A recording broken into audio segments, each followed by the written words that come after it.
Good morning, class. Is anything making sense? Today the question is not whether you have doubts or not, whether you have understood anything or not. I'll just revise whatever we discussed yesterday's class. I'll start with the basic law of demand and till the cyclical approach. Wherever you've not understood anything, you ask the questions. And see these whole classes which we are discussing these terms, the only thing that is a problem is the familiarity. Again and again, it's not about the difficulty of the term, it's just that you're hearing a lot of new terms for the first time. So you only need revision. Phone number. I told you, right? You only. You asked me yesterday कि पूरी class goal थी आज. Yes. तो वो goal कैसे खत्म होगा जब बार बार पढ़ोगे? It's not difficult, it's just new so that it will not make sense. So the more you read, the better it is. हाँ बाकी no, it's okay. Class इसलिए है. You just have to read it multiple times. It's not difficult, it's just new. So you just get familiar with the terms. It's very rational, it's very logical. If you don't understand anything, you ask. In all of these classes, whatever class we discuss, in the next class I'm going to revise everything. So just let me know wherever you don't understand. But you have to do one thing, you have to revise after the class. You can't say that सब कुछ goal है. You have to revise, then you have to have questions. What exactly did you not understand? You can't say कि कुछ ही समझ नहीं आ रहा है. You have to find out what exactly you have not understood. Even if you have not understood the most basic, that is what do you mean by demand. जहाँ समझ नहीं आ रहा एग्जैक्ट क्वेश्चन पूछो उसके लिए खुद पढ़ना पड़ेगा. I am dictating all of those things so it's not difficult to go back home and revise those terms. Just revise, just read. Whatever you don't understand ask a question because this is just about understanding. Curve and increase and complement, ये substitute के आगे जा नहीं पा रहे. So we started with law of demand first. Law of demand stated that the relationship between the price of the product and the quantity which is demanded, the relationship will be, it is a downward sloping, that relationship is inversely related. If I have more price, the quantity demanded is less. If I have less price, the quantity demanded is more. And what is the reason for this?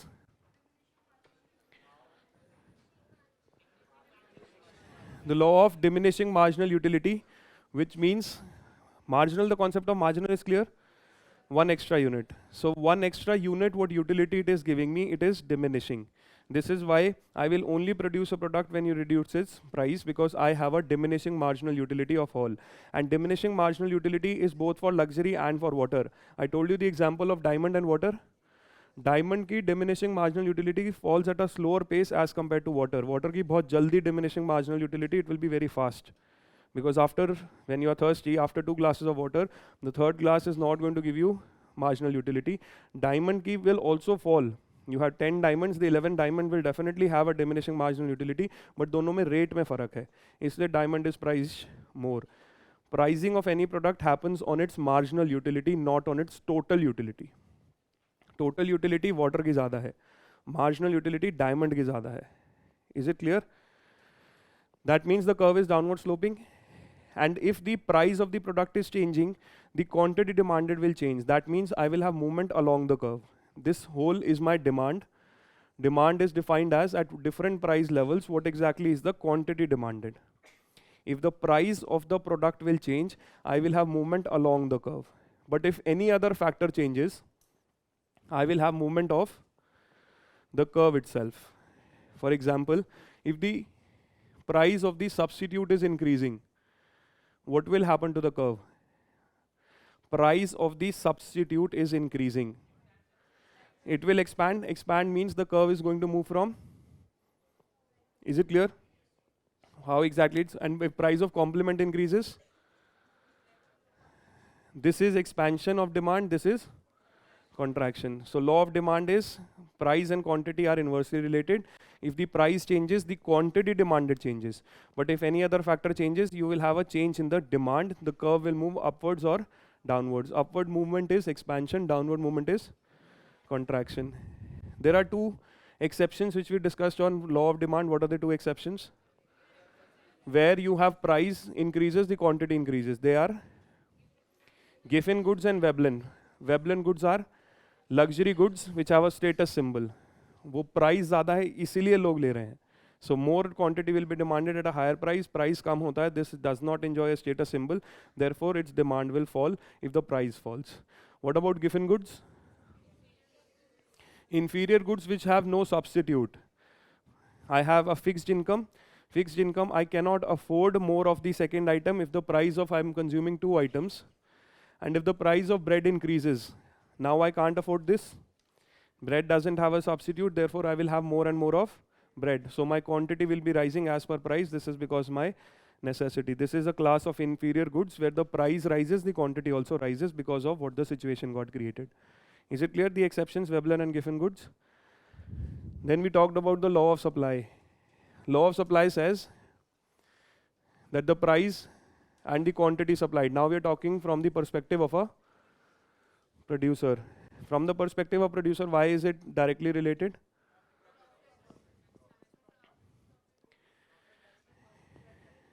Because if all of the factors are remaining constant, I'm producing P1 at price P1, I'm producing Q1. If the price rises to P2, I will definitely produce more because now I can have more profits. All the other factors, whenever we try to discuss a relationship between two variables, all of the other factors are kept constant. So price increases, I will have more profits, therefore the curve is upward sloping. Similarly, if the price changes, the quantity demanded will change, movement along the curve. We will have movement of the curve when some other factor changes. For example, यही समझ नहीं आ रहा ना? If the price of the substitute increases, if the price of the substitute increases, where will the curve move, upward or downward? Now see, whenever you have a problem like this, you can draw both the cases. Draw this curve, draw that curve. दोनों में से कुछ भी constant कर दो, या price constant कर दो, and see what quantity you will produce. Whether this is your original quantity, whether you will produce quantity Q2 or quantity Q3. So either make the price constant or make the quantity constant. You will have 3 price point and so make any constant and then see what will happen. So if I make the quantity constant or price constant, what happens to quantity? The quantity decreases. Why? Because if the price of substitute is increasing, when will I have more profits? When you produce less. Don't confuse it with demand. The demand is constant. Rest of all factors are constant. Don't think that quantity ज़्यादा करने से I will be able to sell more. People in this case and this original case and this case, the people are the same. So you can't produce more to sell more because rest of the factors are constant. So I can only get more profit when I will have lesser quantity. Else, witness it from the price point. If I make the quantity constant, will I charge less price or will I charge more price?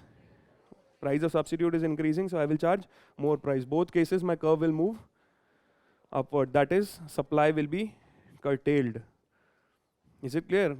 Whenever you have a problem, just draw the curve and draw both the cases. दोनों में से एक भी चीज़ constant कर दो and find out what will happen. Because at the end of the day, supply is driven by profit and demand is driven by marginal utility. If marginal utility falls, the demand is falling. Is this clear how price of substitute? If the technology in the economy is increasing, what will happen? The curve will move. Expansion, I can produce more quantity at the same price. What if the wages of the labor or any other input cost is increasing? Contraction, my supply side, higher input cost. Or if the government is giving me more subsidies. Expansion, why? Cost of production will be less because subsidies has been given by the government. So any other factor apart from the price will change. I will have movement of curve upward or downward. This rightward or leftward. Rightward shift is expansion, leftward is contraction. Both interact. We have the price, the equilibrium price.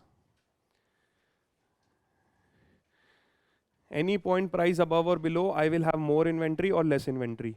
If the prices are kept more than this, that means supply is more than demand. I will not be able to sell this quantity. This is accumulation of inventory. And in the case prices are less, there is more demand but less supply. I will sell the inventory or I will have to increase the price to this point, then only it is matching the equilibrium. Price बढ़ जाएगा इस case में. Is it clear how equilibrium works? Now another concept we discussed here was the concept of elasticity. What is the concept of elasticity? Measuring the responsiveness of one variable with respect to another. That means if this changes, what change will be recorded here? This is measuring elasticity. Curve movement, we were only knowing the direction of change. Whether it is expansion or contraction, how much it will change will be measured through elasticity. So if y changes from y1 to y2, so delta y upon y, how does x respond? So if I want to check the price elasticity of demand, how much of the quantity changes will change, quantity change if there is a change in price. If this is more than 1, where the quantity change is more than, this means the good is elastic. The good is elastic, that means it has a lot of substitutes. The moment a small change in price happens, the change in quantity happens more than it. That means I have substitutes, I can change my quantity. Price change छोटा है but quantity change बड़ा है. That means there are substitutes available, I can change. It's not a necessity. If it is less than 1 where quantity change is not happening, this is inelastic. That means no matter what the price changes, I'm not able to change my quantity because it's a necessity, I don't have substitutes. This is why you'll find imports in India are mostly inelastic. Inelastic, the price is changing but I can't change my quantity. It becomes a necessity. Perfectly inelastic when this PD is, that means absolutely no substitute and there is a need for it. Absolutely zero substitutes, complete monopoly, and there is a need for it. That is perfectly inelastic. Perfectly elastic is when it is infinite. Elastic means zero when quantity is not changing despite as much price. Infinite means this change is, this is quite big, so that means I can change the moment it changes small. I can change the quantity. This quantity is very big. This is small. Then only I will get infinite. Infinite means, and zero means this. When will I have infinite? Perfectly elastic. When a small change in price is changing my quantity drastically. When I have very large number of substitutes. थोड़ा सा भी price change होता है, I know there's another substitute, my quantity changes dramatically. Zero, when my quantity changes does not change no matter what the price changes. Is it clear? Elastic and inelastic. Similarly, income elasticity of demand. The change in quantity demanded when the change in income. This will be negative in what case? Inferior goods. This was given by the Angel's law, that as the income rises, people spend less money on inferior goods. They spend more money on, therefore the income elasticity of demand is more than 1 for luxury. For a normal good, it is 0 to 1. For inferior good, it is negative. It's not changing very big because it's a necessity, but the moment I have more income, I will be tending to buy more of the luxury goods. This is income elasticity of demand. Elasticity measures the responsiveness of one variable with respect to other. Curve was just telling me the direction of move. This is telling me the quantum of change. How the two variables are related to each other. Is it clear what are the concepts of elasticity? Then we discuss the concept of aggregate demand. That means now I'm not talking about price of one good, I'm talking about the average prices in the economy. This average prices in the economy, the term is general price level. I'm not talking about price, I'm talking about prices. So the average price level in my economy can be measured through various indices. This is referred to as the general price level. And when I'm talking about quantity, I'm talking about the complete output of the economy. So now we are talking about aggregates. We are not talking about the one consumer behavior or one producer. We are talking about the aggregate economy. This we discussed, the aggregate demand curve is being downward sloping. Why is it downward sloping? Who will demand in this economy? Aggregate demand. In the previous case, I was just talking about one consumer. Now when I'm talking about everyone's demand, who are the people who are, or who, what exactly institutions are creating the demand here? Households. And what is the demand? Consumption expenditure, then? And also And since they are all demanding imports also, I will remove the demand of imports. Since they are all demanding imports and we are talking about the domestic economy, I'm going to remove all the imports. This is the demand for the goods. Now, what the question is saying that if price is less, the quantity demanded is more. If the price is more, the output will be, or the quantity demanded will be less. Why? If there is more price, that is I'm moving from P1 to P2, price is more. P2 is more than P1. Why will the curve be downward sloping? Why will the quantity fall? We'll observe the behavior of all households. If the prices are rising, my wealth or my income which I have is relatively falling because now I will have to pay more to get those products. That means my consumption demand is falling because I have lesser money. What about investment demand? Why interest rate? Because if I have more prices, that means I will have high demand for money. If the supply is constant, high demand, will the interest rate rise? If the interest rates are high in the economy, will the investment demand be high? Higher investment interest rate means I will not be willing to take loans. Similarly, exports. What will happen to exports in higher price? If there are two countries, country A and country B, iska inflation is more. P2 is greater than P1. This is not seeing significant inflation. Whose product will sell in the outside market? B. That means my export quantity is. Not just this, if my domestic products are getting costly, will I have a more demand for imports? Less demand, my exports are not selling. Also in my domestic economy, I will ask for more imports. This means my net export is declining. So if I check from the wealth effect, I check from the interest rate and also check from the foreign trade effect. All of this show that at a higher price, the quantity demanded is less. So the curve will be downward sloping. Is it clear why the curve will be downward sloping for aggregate demand? Then next was aggregate supply. So if you talk about the general price level and talk about the output, this curve will be upward sloping. Why? Because one relation, stickiness of what price? Menu. What price then? Yes, you are right, but price of what? Price of what? Menu cost की वजह से क्या नहीं बढ़ रहा है? The relationship which we had drawn was that since I have more prices, the labor is going to demand more wages, and if the labor is going to demand more wages, my cost of production is going to rise. If the cost of production is going to rise, I can reduce the number of workers, and if I reduce the number of workers, my output should decline. But this is not going to happen. Why this is not going to happen? Because in the shorter run, wages are constant. Prices, the difference, the time gap between the two is significant in the shorter run, that wages are sticky. They are not able to respond because most of the times the wages are under contract or the wages are fixed.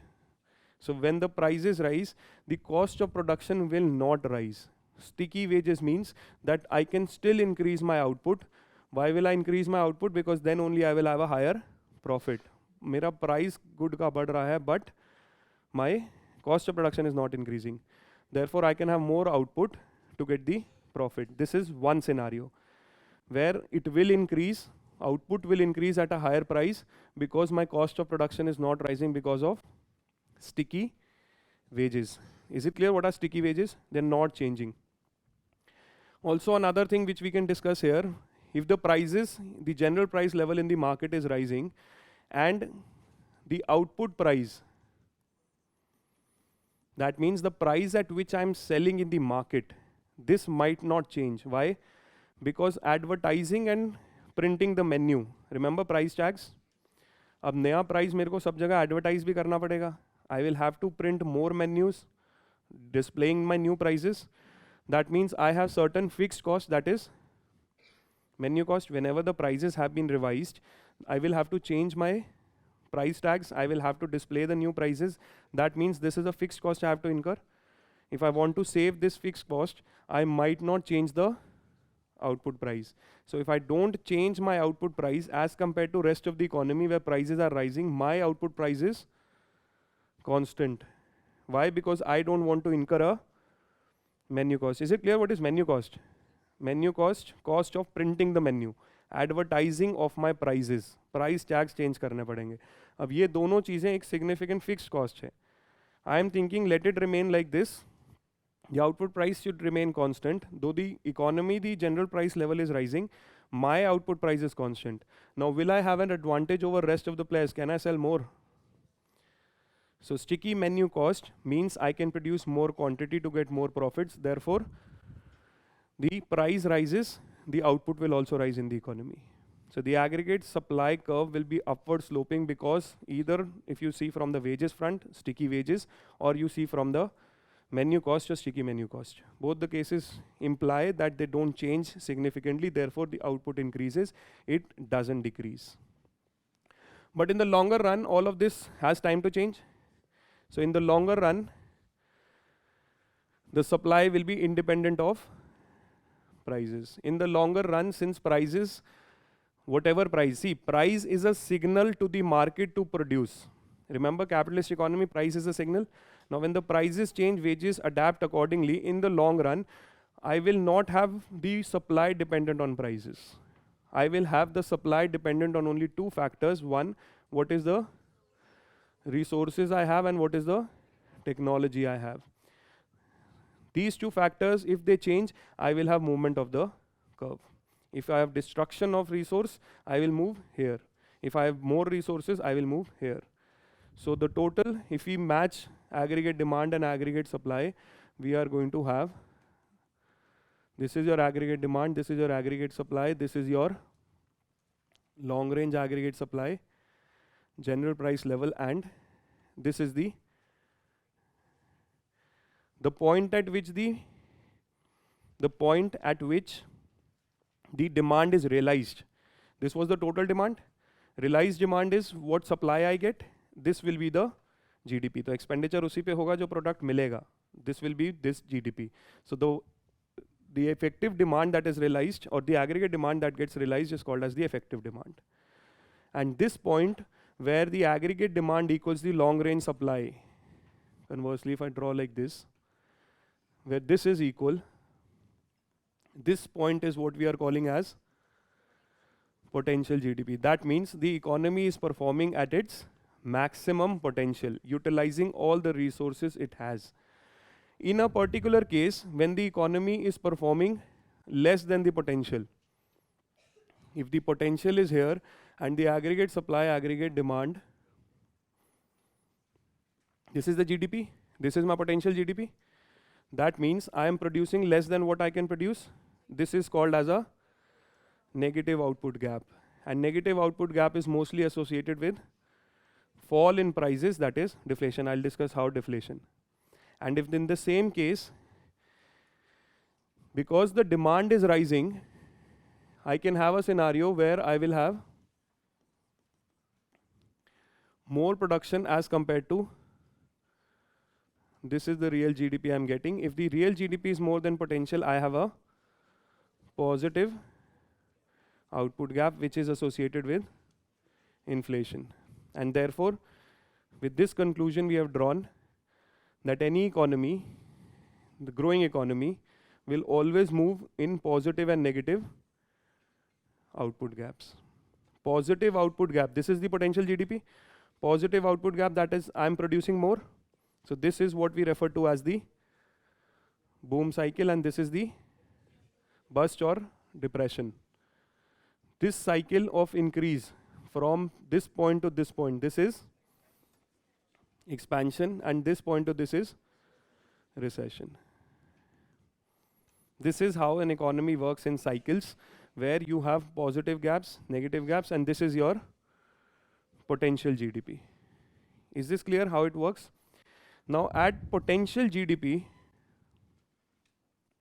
positive output gap is increasing inflation, negative output gap is fall in prices, decreasing price level, increasing price level.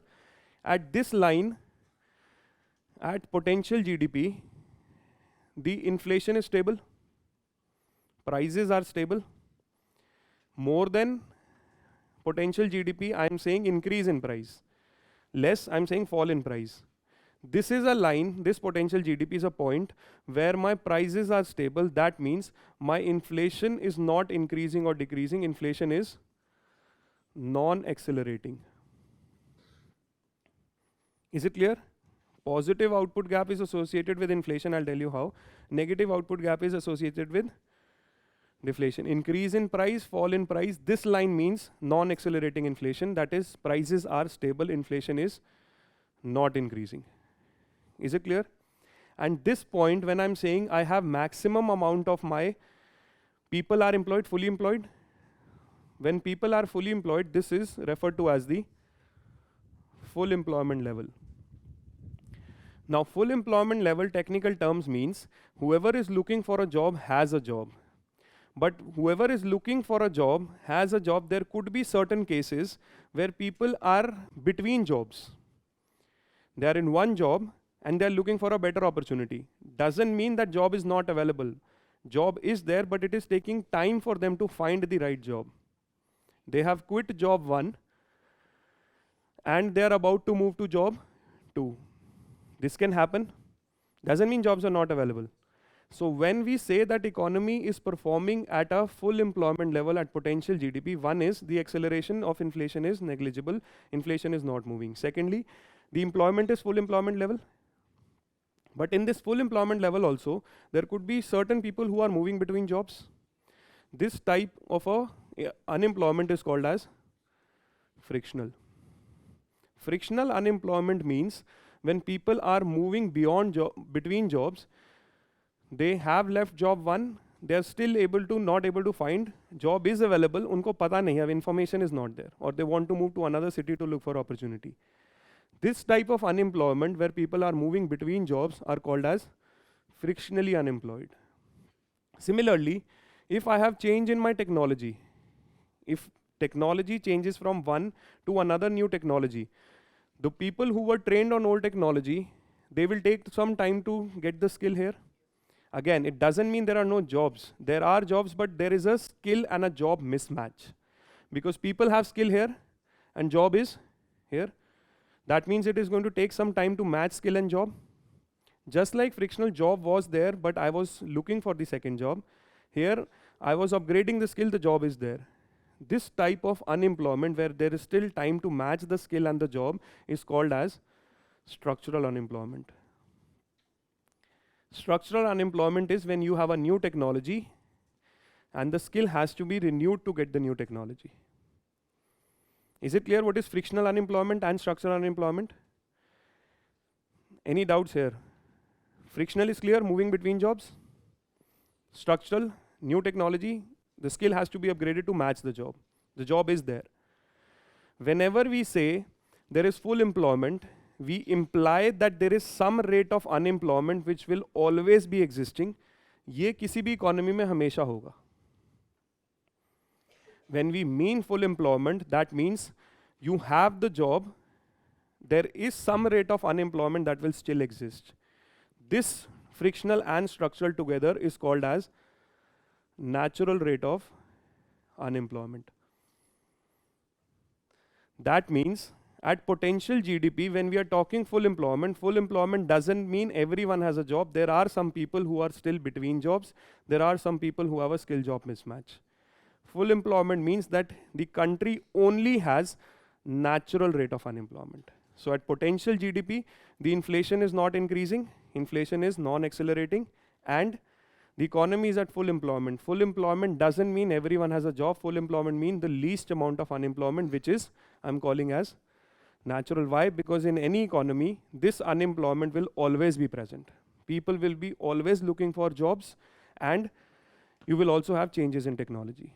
So this, both frictional and structural, will always be present in the economy, which we are calling as natural rate. So there are two features of potential GDP. At potential GDP, the inflation is non-accelerating, and we have natural rate of unemployment. Is this clear what is natural rate of unemployment?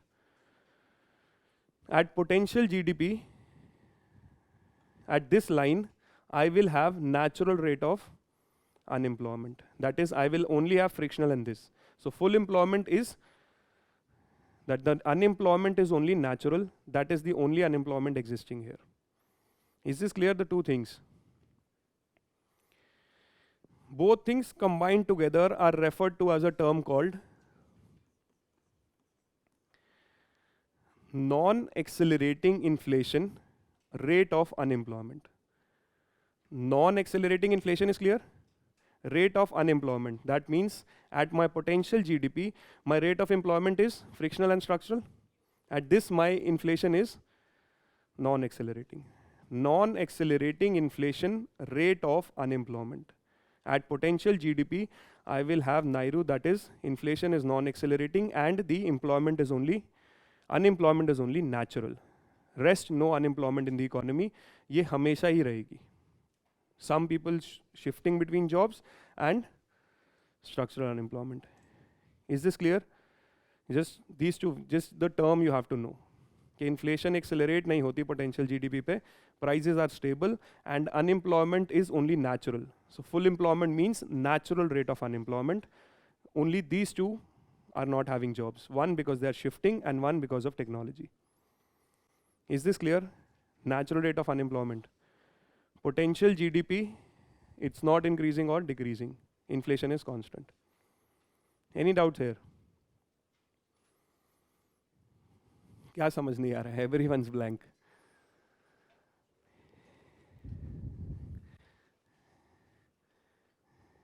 One, we said if the economy is performing more than the real, ये potential है, potential से ज़्यादा कर रहे हैं. See how it is related to inflation. When can an economy perform more than the potential? Only when you have more demand. When your aggregate demand is significantly high, then only you will be able to produce more. Because if your aggregate demand is high. In any scenario, if demand is higher than what I can supply, if my aggregate supply is not increasing at the same rate as demand, I'm not saying it's not increasing, it is, but rate iska zyada hai. In that case, what will happen to prices? Now you understand positive output gap के साथ कैसे inflation हो रहा है?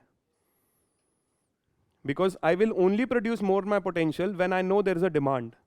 So aggregate demand is rising.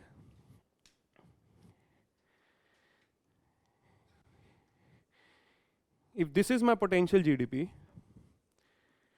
if my aggregate demand is rising, will I produce more? Potential GDP से भी ज़्यादा बनाऊंगा. My demand is moving from less to more, I will increase the supply.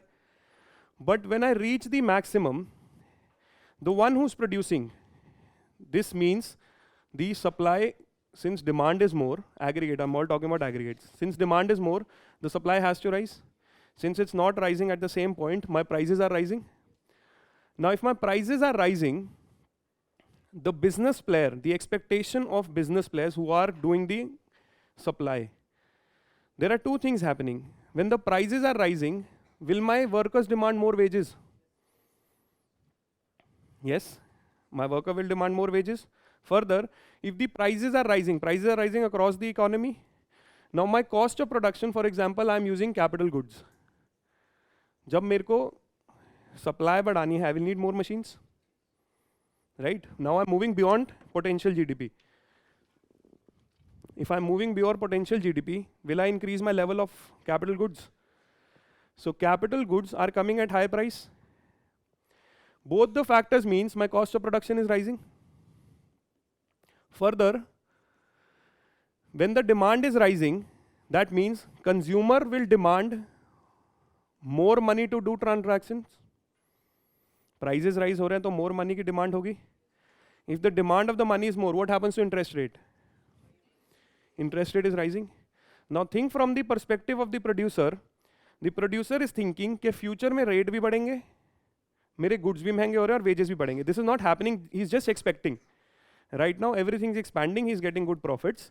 He's expecting in future people are going to demand more wages. My capital goods are rising, and also interest rates will rise. The biggest problem is if my capital goods, which is my main cost of production, I will check whether I can get the return on them. ऐसा हो सकता है कि ये अभी मैं machine खरीद लूँ महंगी और आगे प्रोडक्शन ही ना हो because wages बढ़ रहा है, interest rate हो रहा है. There could be a case. So in all this case, Can I decide to cut down my production? This is where the cycle will come down to recession. I will cut down the production expecting the prices to go up, which are going to increase my cost of production, increasing interest rate, again increasing my cost of production. This expectation is what is going to lead to a fall down in production. The moment I fall down in production, when I decide to reduce the production, will I fire workers? If economy-wide workers are being fired, will it lead to lot of unemployment? That means when I was doing this, my more people I was using because I wanted more production. Natural rate of unemployment hai yahan pe. That means people are only, those who are not having jobs are only those who are moving between jobs, and there could also be a case जो job ढूंढ रहे हैं वो छोड़ के employ भी हो जाए. In this expansion, particularly this field, you can have a scenario where the level of unemployment also falls below natural rate. Natural rate meant this, इससे भी below fall कर सकता है. Frictional people think कि यही कर लेते हैं, पैसे अच्छे मिल रहा है. So this level, my rate of unemployment is falling below the natural rate. Natural rate, I told you, is something which will always exist. This is falling because of the expansion happening in the economy. At this point, there are various reasons explained. There are a lot of theories which explain why this falls. One theory will go with this only. At this point, the businessmen, based on their expectations, they tend to fall in production. Why they will reduce the production is clear. Now, when I reduce my production, I will fire workers. When I fire workers, my rate of unemployment will start increasing. It will fall up to natural rate, and then it will fall further. Negative growth is what I am calling as, maximum is called as depression. Now, depression is bad for the economy. Why? One, depression will be associated with falling prices will fall. Also, what will happen, there is high amount of unemployment. Now, this is bad for the economy as a whole. This is where government and the financial, government through the financial sector and government itself will try to now push the demand up. The government is also part of aggregate demand. It can ask the RBI to print more money. It can itself increase expenditure. So government can do a lot of steps to put in expenditure. When they put in expenditure, can I have again expansion? The same cycle repeats again. So when the expansion was happening, I had more aggregate demand. When I had demand, I was pushing the supply up. Since the rate was not the same, I had increase in prices. When I reach the maximum, my expectation is that now wages will rise, capital goods will become costly, and also this. And capital goods are becoming costly. I'm not concerned with price of capital goods. I'm checking what return I can get on capital goods. महंगा खरीद तो रहा हूँ, क्या इतने पैसे मिलेंगे इस पे रिटर्न के नहीं, because I'm taking this good for a long duration. Capital goods is taken for long duration. So I'm checking the price, whether it is worth or not. Efficiency of buying this capital goods, is it worth or not? So I start reducing my production based on these expectations. When I start reducing my production, I fire workers, my rate of unemployment rises. This point meant unemployment is even lesser than the natural rate of unemployment. Unemployment is very low. Natural rate, I told you, is something which will always exist. This above point means natural rate se bhi kam hai unemployment. But the moment I start taking decisions, I will have more and more.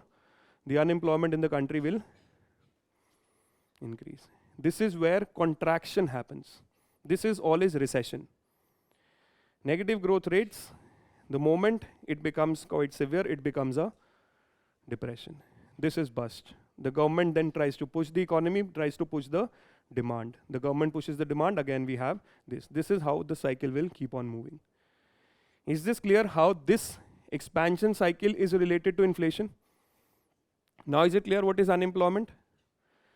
Natural rate इस line पे है. Below natural rate जब expand हो रहा है. Is this clear how cycle works?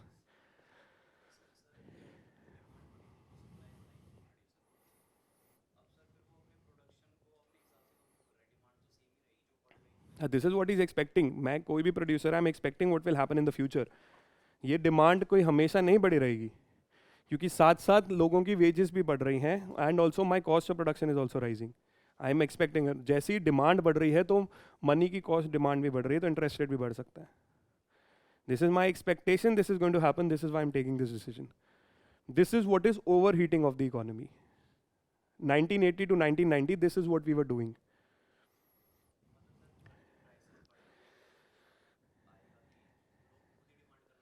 तो वही तो वो एक्सपेक्ट कर रहा है, तभी तो प्रोडक्शन कम कर रहा है. This is what he is expecting कि लोग कम करना कर देंगे डिमांड, इसलिए प्रोडक्शन कम कर दो. प्रोडक्शन कम करो, you will fall into recession, you will keep on cutting. The moment you cut production, you going to fire workers. तो जो आप सोच रहे थे होगा, आपने खुद ही कर दिया. Because the moment workers lose jobs, you don't have wages. You don't have wages, you don't have demand. Demand significantly तो हाउस होल्ड से आ रही है. Demand who is creating significantly? Consumption and this is household and firms. मैं अपनी demand भी कम कर रहा हूँ क्योंकि कैपिटल गुड महंगा हो रहा है. Major reason is not this, major reason is this. Because what happened with the increase in prices? When the prices are rising and prices rise more than my wage rise, will my wealth effect come into picture? तो मेरी demand कम हो जाएगी. तो यही मैं expect कर रहा हूँ कि होगा. दोनों चीज़ें हो रही हैं. Investment demand is reducing because of my expectations. Consumption demand भी रिड्यूस हो रही है क्योंकि प्राइजेस राइज कर रहे हैं. अगर वेजेस उतनी राइज नहीं करें जितनी प्राइजेस राइज कर रहे हैं, my effect income will be reduced. My income reduces, what will happen to my demand? Demand falls, I fall in this cycle. This is why this expansion is associated with inflation. This is why this gap is called as inflationary gap. This gap is called as this gap. This is inflationary, this is deflationary. And we'll discuss how deflation is much more severe or much more harmful for the economy than inflation. Consider what is happening in deflation. Deflation, the prices are falling. When the prices are falling, will anyone make a decision to buy? Why? Because today the price is say rupees 100 for a bag of goods. Tomorrow you know it is going to fall to 90. So will you buy today? You will not even buy tomorrow because you know it next day it is going to fall. ये ज़्यादा bad है. This is going to create a depression. Fall in prices means nobody is going to make a decision. People are only holding cash. Bank will not give money on loans. Why? Bank ka loan, whatever money it has to give, say 1 lakh rupees. Now it is knowing the value of money is increasing in future. Value of money is not decreasing. Inflation means value of money is decreasing. This is increasing in future. So why will bank give to someone else? Why not keep it with itself? If it knows the value of 1 lakh is only going to increase in the future, so why give it to someone else when you can keep it with yourself? I'll show you how with interest rate this works, because real interest rate इसमें negative हो जाएगा. If real interest is negative, that means bank 1 lakh पे 90,000 वापस मिलेंगे. तो इससे अच्छा खुद के पास रख के ही पैसे की वैल्यू बढ़ रही है. 1 लाख के ऊपर negative interest rate, because your interest rate minus inflation is what your real rate is. But अगर इन्फ्लेशन नेगेटिव है, दिस बिकम्स अ प्रॉब्लम. तो इसलिए मेरे पैसे की वैल्यू कम हो रही है, तो अपने पास क्यों नहीं रख लूँ? बैंक भी पैसे नहीं देगा, you will not spend. Who is going to spend in this economy? This is all the more bad. This is why government will take certain steps to push the demand up. The government will take the steps and therefore you will have a rise. Then you will have fall. This is how it is going to happen.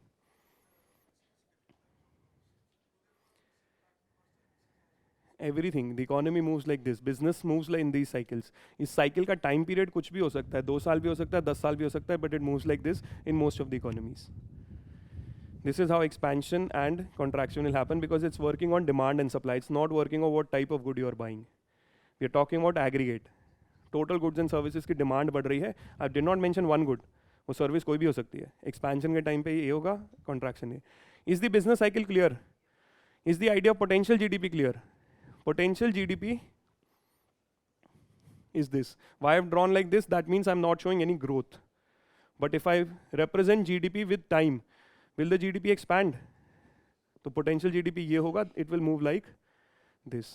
Now this curve can also shift upwards or downwards. When will this curve move? These are determinants of potential GDP. I discussed factors affecting growth. Those 5 factors, those are determinants of potential GDP के ऊपर और नीचे factor जा सकता है.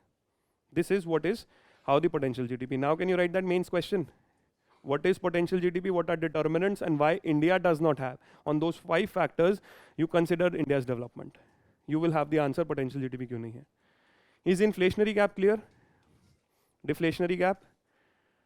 Natural rate of unemployment, which will always exist, frictional and structural. And at potential GDP, we have non-accelerating inflation rate of, you just need to know the name of the term. Both the concepts I've explained, कि inflation non-accelerating है, unemployment that's the least natural rate. Expansion में natural rate से भी नीचे जा सकता है unemployment. It can go. It's not necessary it will go, it can go. People, those who are moving between jobs can take a job, frictional unemployment कम हो जाएगा वहाँ पे. Frictional unemployment means moving between jobs. You don't have the information but the job exists. Are these terms clear? You don't have to go into the details, technical details. You just need to know the terms. How expansion and how everything is happening. Is it clear?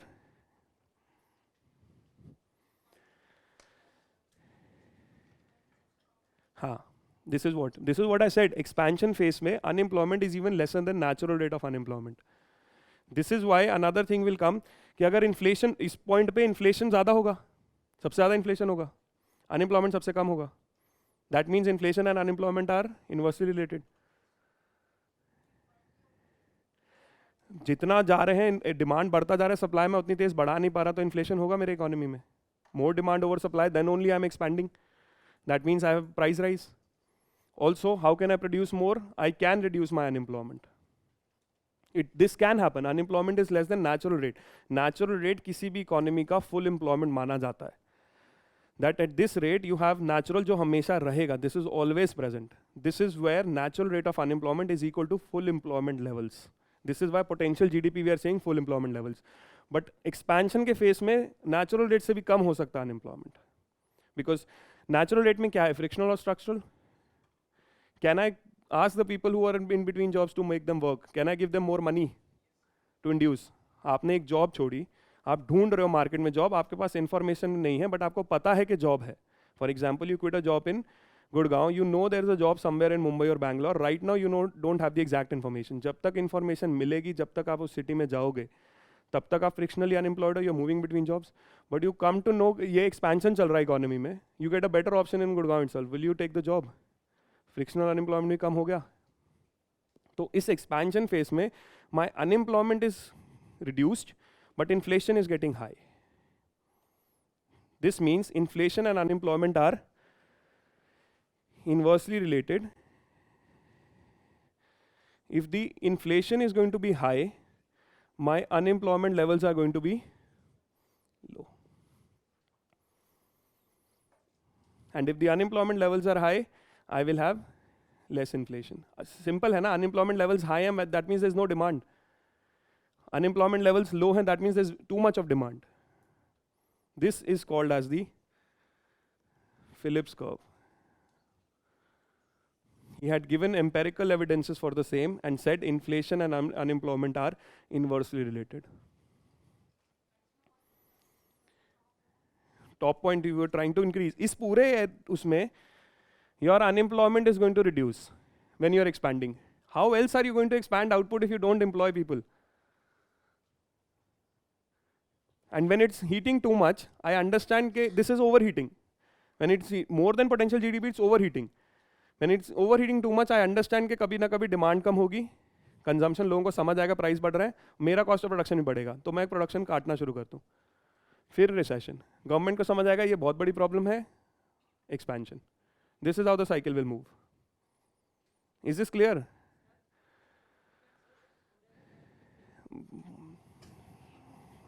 Just understand the model. इनकी applicability is completely different. Is this clear? India के जितने भी models हैं, you just talk about CI, GX, don't talk about what expansion is happening or contraction. जाना क्यों है यहाँ पे? Why do you want to relate it to what is happening in the Indian economy? Indian economy इसलिए पहले discuss कर ली सारी, ताकि जो आंसर लिखना है वहीं लिख देना. See, there is no point complicating stuff. Because you don't know what cycle we are going, कौन सा 5 साल 10 साल क्या चल रहा है. Definitely it's coming down after the pandemic because there's no demand. But you don't know whether this point or what point. In fact, this explanation of potential GDP and the curve itself, there are 10 different models.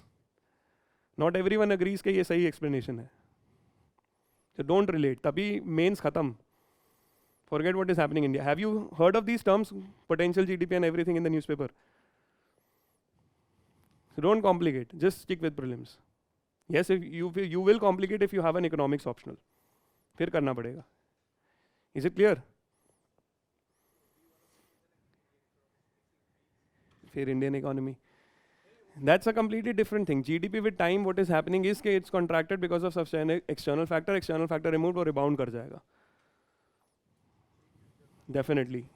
Yes. कि this, when it is removed, it will rebound up. It kept on falling, this went up. But this did not happen. What happened here was, this was expected. What happened was, this happened for some sectors, this happened for others. तो वो ऐसे चल रहा है for some sectors, for other sectors it is moving like this. This is what is happening. Because at the end of the day, we are plotting GDP with time only. तो time के साथ pandemic के बाद ये कम हुआ. जाना ऊपर चाहिए था. ऐसे क्या? If we would have another lockdown, it would have gone like this, increased. Another lockdown means this and then up. W-shaped. K-shaped, V-shaped. UPSC asks V-shaped क्यों है? So simple वही factors. Don't let it here. करना है तो demand at the end of the day GDP comes from this only. Definitely you can. Is this clear? Potential GDP, how the curve moves? Any doubts here? Write down.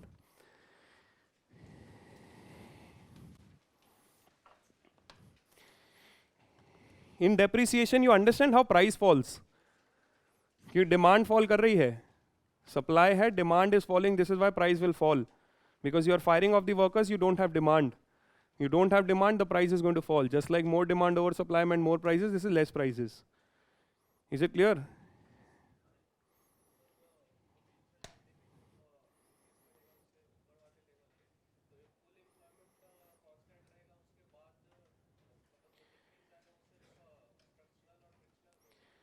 ये वाला decrease आएगा structural और frictional.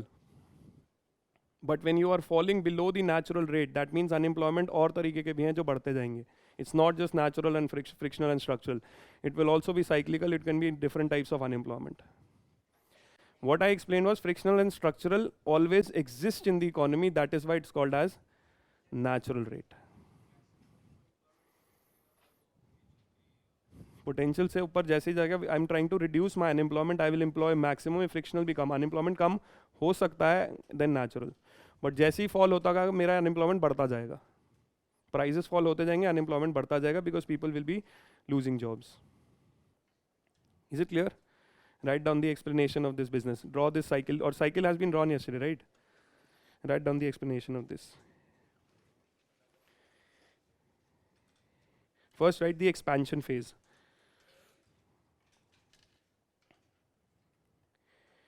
The expansion phase.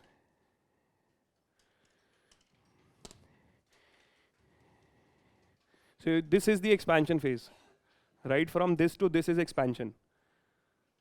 Is it clear? ये peak है, ये expansion है. Boom is the upper part. Right from here to here. Lowest part to the upper part is expansion. You're increasing the GDP. In this, right? In the expansion phase, both output and employment. In the expansion phase, both output and employment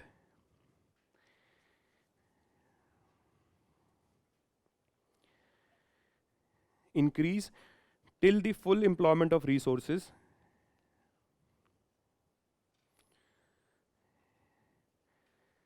both output and employment increase till we have full employment of resources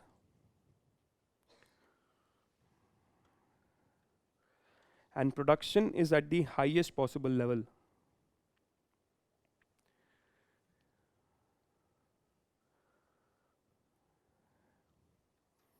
Production is at the highest possible level. There is no involuntary unemployment.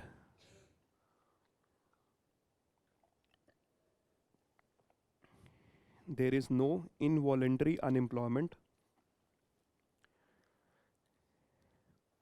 And whatever unemployment prevails,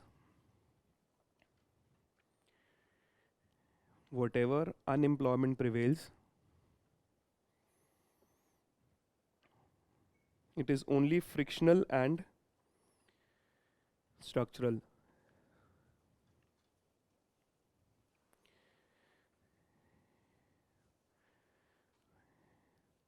Is it clear? Frictional and structural. In the next one, right? A good amount of net investment is occurring in the economy. A good amount of investment is occurring in the economy.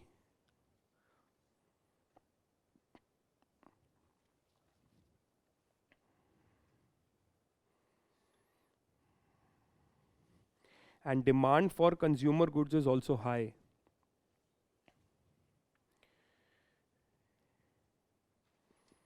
And demand for consumer goods is also high.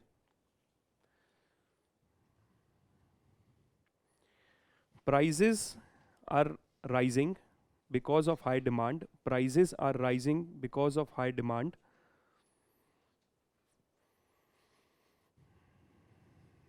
Prices are rising because of high demand. But due to higher level of economic activity, but due to a higher level of economic activity,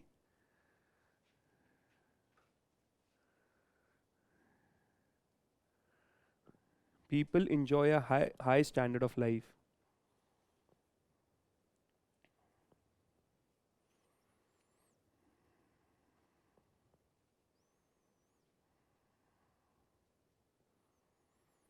Is this clear what is happening in the expansion phase?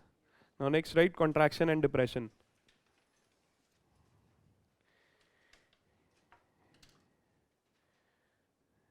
Contraction and depression. The expansion is followed by a contraction.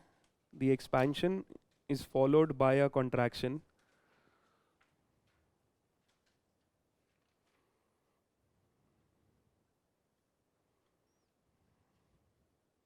Because of the pessimistic expectations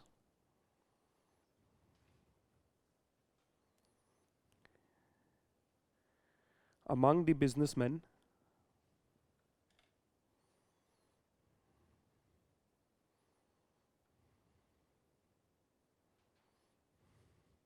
the expectation is that the price of capital goods will increase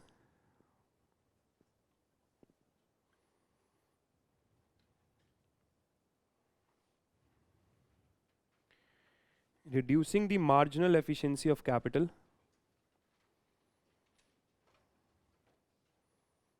the price of capital goods will increase reducing the marginal efficiency of capital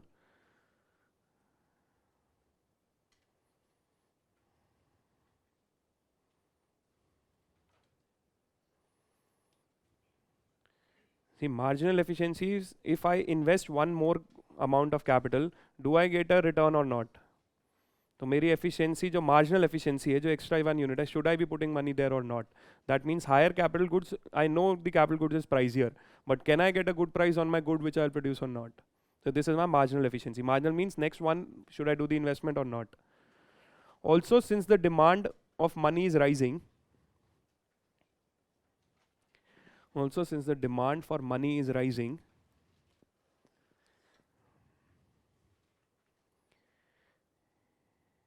there will be higher interest rates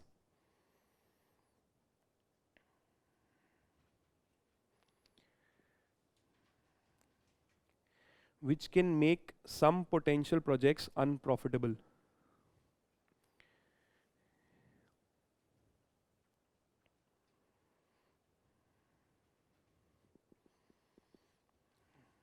Potential projects unprofitable, which can make potential projects unprofitable. Is it clear? They have expected to invest somewhere, they know higher interest पे पैसा आएगा, the project might be unprofitable. This is how I'm leading to a contraction. In the next one, right? In the contraction or depression phase,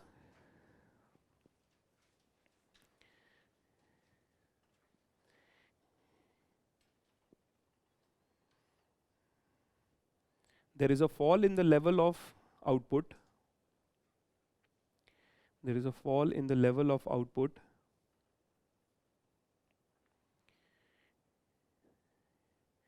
And also the level of employment is reduced.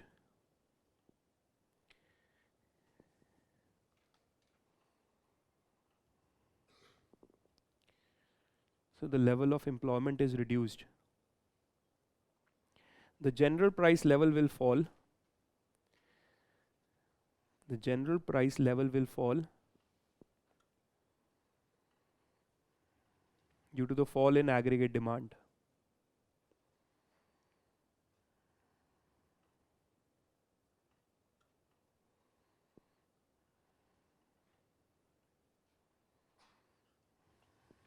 Is this clear? How the business cycle works? Write down NIRU. Non-accelerating inflation rate of unemployment. Non-accelerating inflation rate of unemployment.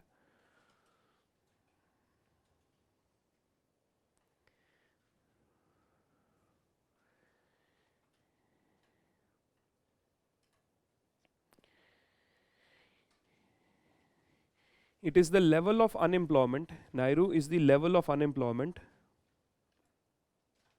It is the level of unemployment at which inflation is stable or constant in the economy.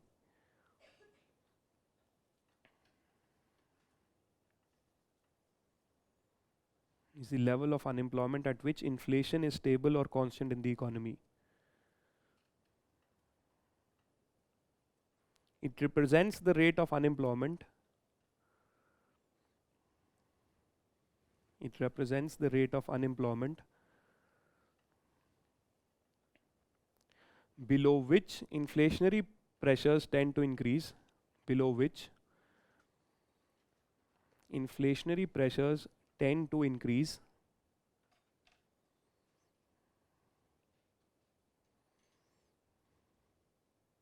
and above which inflationary pressures tend to decrease.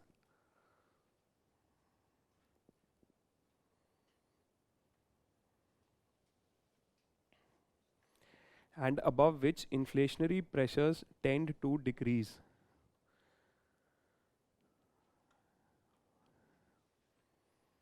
Is this clear? It's this rate of unemployment. Above this, the inflation increases. Below this, it will decrease. Is this clear? Natural rate of unemployment से अगर unemployment कम होती है, my inflation rises. If my rate of unemployment is lesser than natural rate, will it lead to inflation? And if it is more, it will lead to deflation. So at this rate, if the unemployment is less, I will have inflation. And if unemployment is more, I will have deflation. Expansionary phase and contractionary phase. Is it clear? Potential GDP. What is NIRU? How expansion contraction happens? Now let's talk about inflation in detail.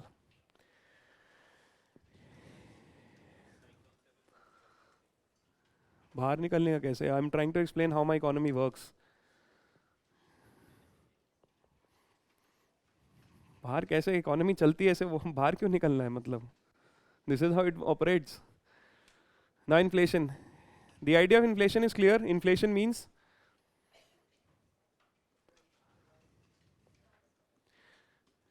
see, it's not rise in price, it's rise in average prices in the economy. It's a persistent rise in general price level. Why persistent? It is not just a sudden rise. It is persistent over a period of time where the general price level of my economy rises. Now one factor of rising inflation we have discussed, that is inflationary gap or demand pull inflation. So if I just talk about these short-term curves, aggregate demand and aggregate supply, one of the factors which we discussed for inflation, how it will happen. When the demand rises, when there is excess demand, तभी expansionary gap आया था. Where will the curve move? When does the curve move? When any other factor apart from prices change, then the curve will move upward or downward. Increase in demand will move upward or downward shift. This is increase in demand. That means my price level is moving from price level 1 to price level 2, that is higher price.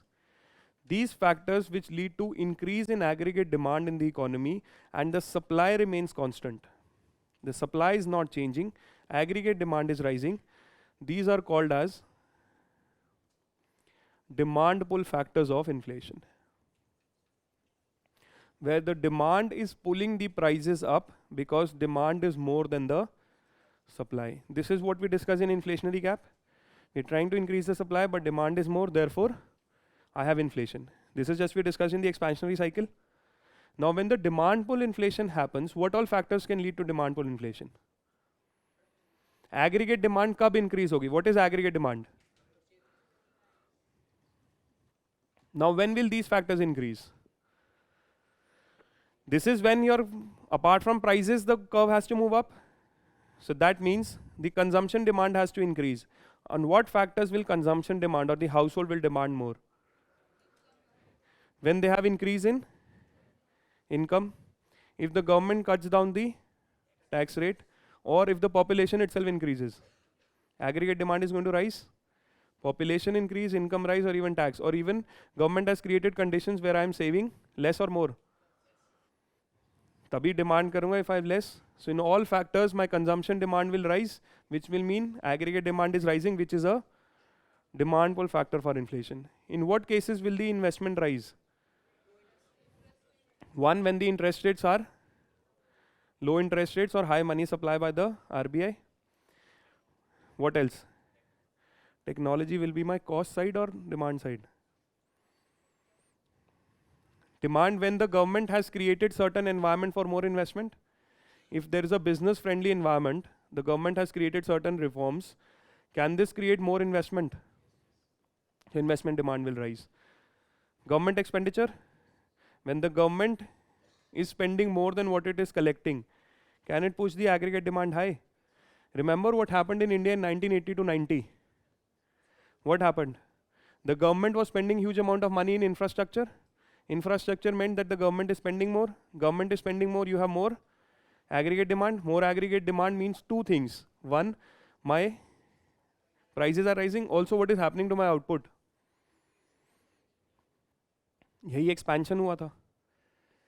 Expansion of GDP, two things happen at the same time. Inflation is rising and also output is. So one more thing which we can draw a relation here is that if inflation rises because of the demand factors, your growth will also rise. This means we have a trade-off between inflation and growth.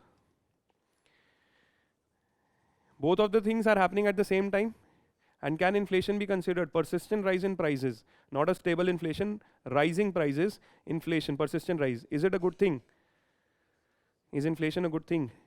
If it is moving more than say 7 to 8%, is inflation a good thing? But if you have more and more inflation, will you have more growth? That means there's a trade-off. अगर inflation ज़्यादा चाहिए, अगर growth ज़्यादा चाहिए, तो inflation भी हो सकता है. That means there's a trade-off. Trade-off means you're getting both things, good one also and the bad one. So demand pull factors mean that the aggregate demand is rising because of any of these factors, due to which I am going to have more price rise in the economy, but more price rise is coming with higher growth. Therefore, there is an inflation growth trade-off. This is what creates a conflict between RBI and the government. Now, who has to control inflation? Now, if I control inflation, will I sacrifice growth? अगर inflation कम करेंगे तो growth भी जाएगा. This is why the objective of RBI is to maintain price level along with maintaining growth. Demand pull factors, this is what is the inflationary gap. When I'm producing more than what? So if I just draw the long run curve here itself, is it not what happens in the inflationary gap? When my output economy is more than my potential GDP. Is it clear how demand pull is the inflationary gap? My demand is rising because of any of these factors. That means I have inflation growth trade-off. Is this clear? Same thing can be explained with inflation unemployment also. Now when I'm saying that my output is rising, when the output is rising here, will I have more jobs? More jobs means unemployment is. That means inflation is high when output is high and unemployment is. This is what? Phillips curve. Inflation growth trade-off. Output more means more jobs. My rate of unemployment is also falling below my natural rate. That means unemployment is low, inflation is high. Inverse relation between unemployment and inflation. Is it clear what are demand pull factors of inflation? We just now discussed inflationary gap, same hai. Demand is rising. Now the second factor, what can lead to, is this clear, demand pull? The second factors that can lead to inflation is your cost push factor. What if my demand remains the same and due to some reasons my supply becomes less? If the supply becomes less, I have increase in price level. When the supply is reduced, is the curve moving upward? Left movement of the supply curve, this is what we discussed. Right movement increase, left is decrease. Remember the movement? So if it is decreasing, that means increase in price level. Now when will the supply reduce? These are instances which we call as supply shocks. And this type of inflation which happens through the supply end is called as cost push. One was demand pull inflation, the other is cost push. Now what all factors can lead to supply shock or cost push? What is the most basic factor which can increase the cost of production? Raw material prices. Due to some reasons, the agriculture output has fallen. Why will agriculture output fall? Because of fall in or climate change. That means my output is falling, cost will rise. What else? Raw material failure. Raw material is not just coming from agriculture. Can I have increase in inflation because of imports ka price is rising? Can import price rise? Oil price rising, can I have cost push? What else? All of these are considered as supply shocks which you have not anticipated before. What else? Profit margins. Okay, greedflation. Government fiscal, वो तो फिर it will try to solve the problem. Or how government fiscal policy? So you can say decrease in subsidy. That means my cost is rising. Decrease in subsidy, not increase. What else? What's the most basic factor which can push the supply or cost push up? Wages, labor union. If there is significant pressure on wages, my cost of production maximum goes for wages. If there's destruction of technology, that's also a shock, but wages ka sabse bada push hoga. This is the wage push to inflation, cost push factor. This is the most important. So I can have increase in imports, I can have because of weather changes, I can have because of government policy where they have decreased the subsidy, or I can have higher wages. This will lead to supply side shortages and cost push inflation. So demand pull because of higher aggregate demand, cost push because of the supply side shocks. Now one more thing is happening here.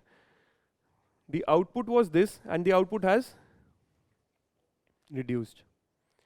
The output has fallen from, this is Y to Y1, where Y1 is more than Y2. That means my output is declining and at the same time my prices are rising. So now when the prices rise because of supply shocks, I have two things. My output is declining and also prices are rising. That means I have inflation and also I have stagnation of my economy. Because output is stagnant or falling, this together is called as stagflation. And this is quite dangerous when you have price rise and you have contraction of output. Inflation growth trade-off mean अगर aggregate demand की वजह से you have inflation, you also are getting growth. Here your growth is falling and your prices are rising. Both the bad things are happening together in your economy, which is referred to as an instance of stagflation. Now stagflation means prices are rising and if the output is falling, will I have jobs in the economy? Jobs will be less. This means unemployment will be high unemployment and high inflation. यहीं पे Phillips curve का we have a proof against him. Phillips curve said what? If you are going to have high inflation, you have low unemployment. Supply side shocks in the economy, which happened for the first time witnessed in US economy in 1973. 1929 Great Economic Depression was an aggregate demand problem. 1973 when the first oil price rise, OPEC remember, in India also, 4th 5-year plan. So when the prices rises, these are unanticipated shocks. So we understand these things can also happen. What Philip said is not true. That might be true in some cases, but not always, because you can have a presence of both inflation and unemployment. So two major factors for inflation: demand pull and cost push. Demand pull, the whole idea of inflationary gap, excessive demand. Cost push, where you have supply side shocks. Why we're talking about shocks? Because all of these factors are, you can't prepare for them. They're unanticipated, you're not prepared for them. Prepared hote, you will not have the supply side problem. Is it clear? What exactly are causes? You can write down this.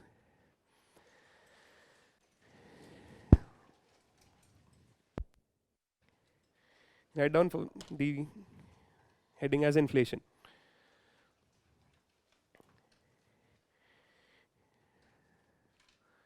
Why will demand for money rise in deflation? Just wait for this, I'll explain why demand for money will rise. There's a concept of liquidity trap. I'll explain that.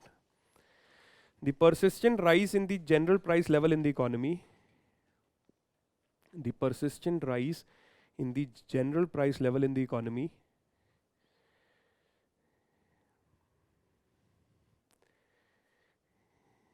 is referred to as inflation.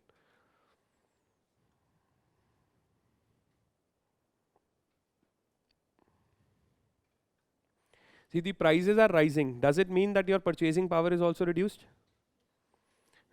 In the same 100 rupee note, if the prices are rising, you can now buy less. Your value of money is falling. Inflation is also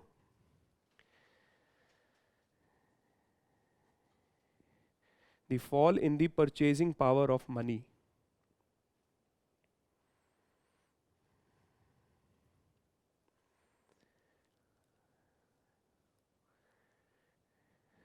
Now, right, causes of inflation.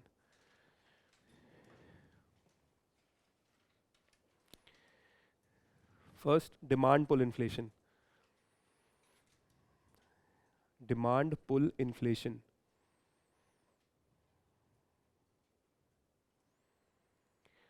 The factors that lead to an increase in aggregate demand, factors that lead to increase in aggregate demand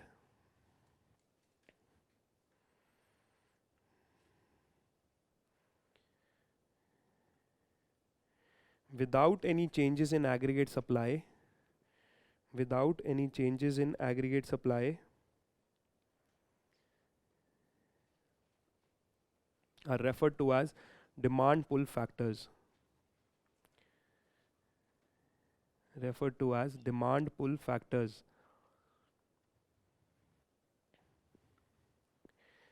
These include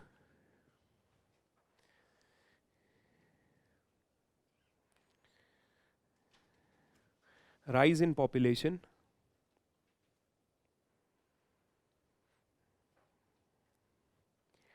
increase in income,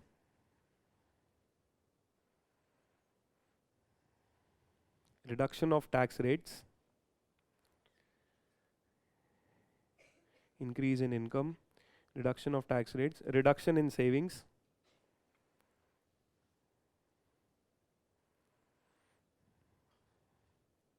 so all these four factors means rise in consumption expenditure. Next, higher investments due to reduction in rate of interest, higher investment due to reduction in rate of interest,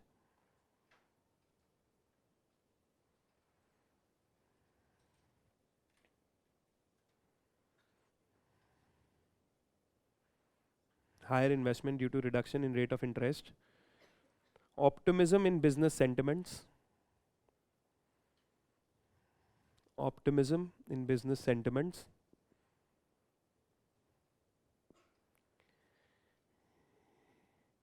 increase in government expenditure, increase in government expenditure,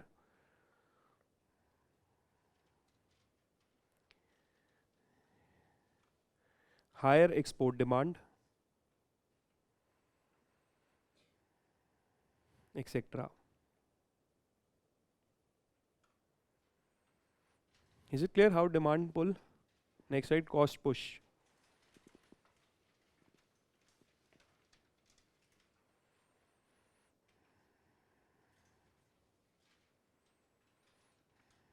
the increase in general price level,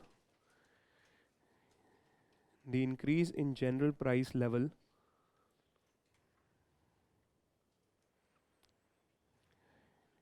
due to contraction in supply, due to contraction in supply, which in turn is caused due to supply side shocks, which in turn is caused by supply side shocks,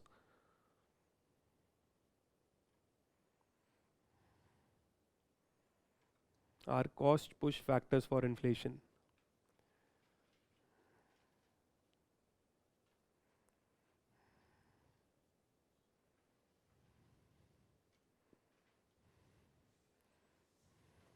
These include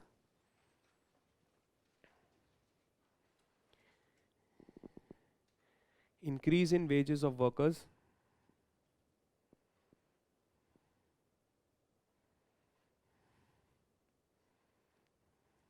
increase in prices of imports,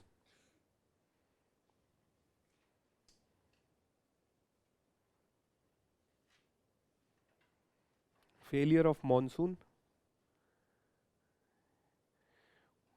Can devaluation lead to cost push inflation? Devaluation or depreciation? Can it lead to cost push inflation? How? What happens in devaluation or depreciation? Same dollars, you will need more money. 40 to 50, 4,000, now you'll need 5,000. So your cost of business is increasing. So prices of imports not are only increasing because of external factor, devaluation can also lead to the same. Failure of monsoon leading to fall in output of agriculture. Failure of monsoon leading to fall in agricultural output.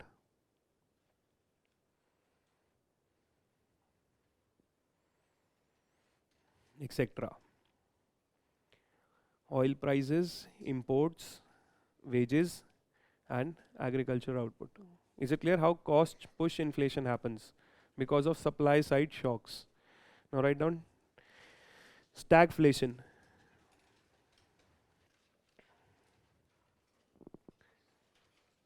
A situation where high prices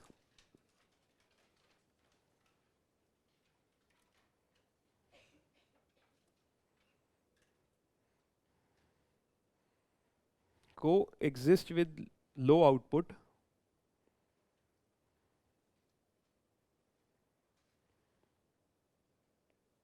a situation where high prices coexist with low output, that means the economy is facing stagnation. That means the economy is facing stagnation or slowdown along with pressures of inflation. Along with pressures of inflation. You can draw this curve.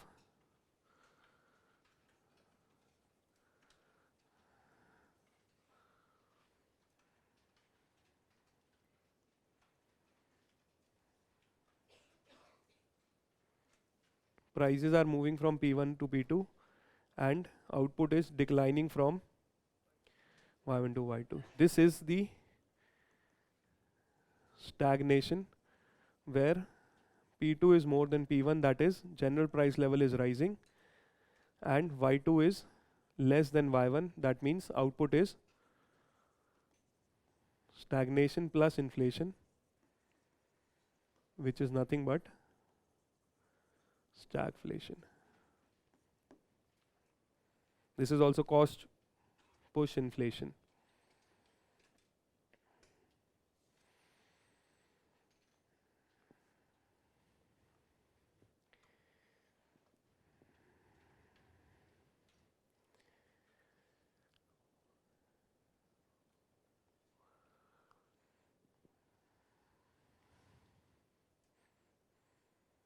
Yes, depreciation cannot. ये हो सकता है कि depreciation हटा सकती है government to push the economy.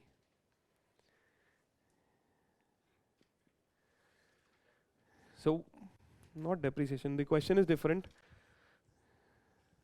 See, when your economy is here, the government is trying to push the economy. How will the government create steps for pushing the economy? RBI can print more money and give, supply of money can be increased. One more thing it can do is to push the environment for industry. It can ask the industry to not keep depreciation for any capital goods. Forego the depreciation. Remember what is depreciation? A provision kept aside for capital asset, wear and tear or the usage of the capital asset. तो वो पैसा आप अलग मत रखो, वो invest कर दो economy में. Then only I will expand. ये करना पड़ेगा. So depreciation is linked here, nothing else. Is this clear? Next slide, inflation growth trade-off. Inflation में money की value कम हो रही है, deflation में बढ़ रही है. पैसे money value is increasing because prices are falling. अगर simple है, this is a basket of goods which I can buy in 100 rupees. अगर inflation होता है that means 100 में basket नहीं आएगी. Deflation होता है that means ये basket के अलावा भी बहुत चीज़ें आ सकती हैं. तो प्राइस वैल्यू की बढ़ रही है एंड मनी की value is increasing in deflation, money की value is falling in inflation. Wait I will tell you, खर्चा यहाँ तो करेंगे ना, क्या है ऑप्शन और इन्फ्लेशन में तो they will definitely have to do it. In fact I will now need more money to do these expenditures. Inflation is eroding my purchasing power, तो वही चीज़ खरीदने के लिए. Does it mean tomato is not being bought by people? That means a larger part of my income is now spent on that. This is a problem. This is why inflation erodes all the purchasing power, harmful for poor people. I'll explain impact of inflation also. We understand causes, then we'll discuss impact also. Right, inflation growth trade-off. Due to rise in aggregate demand,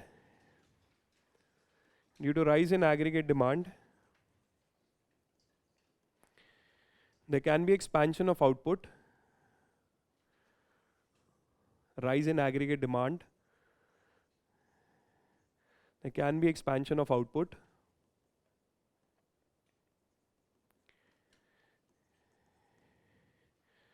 Along with increase in price level. Along with increase in price level. This means that there is an inflation growth trade-off.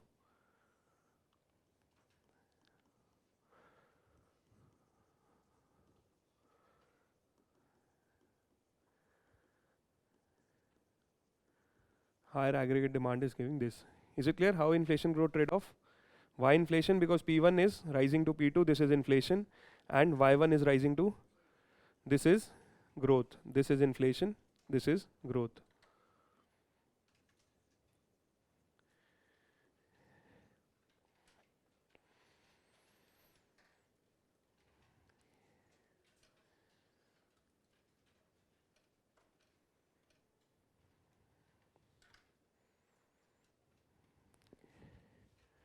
Is this clear? Aggregate demand expanding.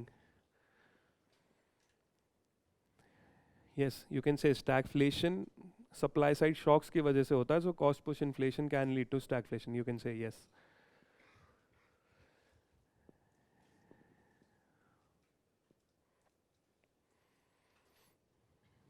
Is this clear? Inflation growth trade-off.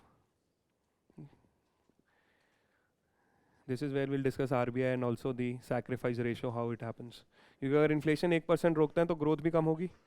They have to decide how to control so that growth is not sacrificed. Because the moment it brings down the aggregate demand back, that means it is also going to lead to Y2 to lesser output. So they have to take a call how to manage both things because you have a trade-off, good and bad both together.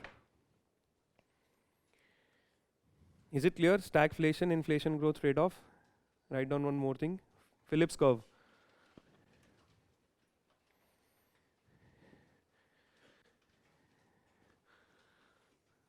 According to the Phillips curve,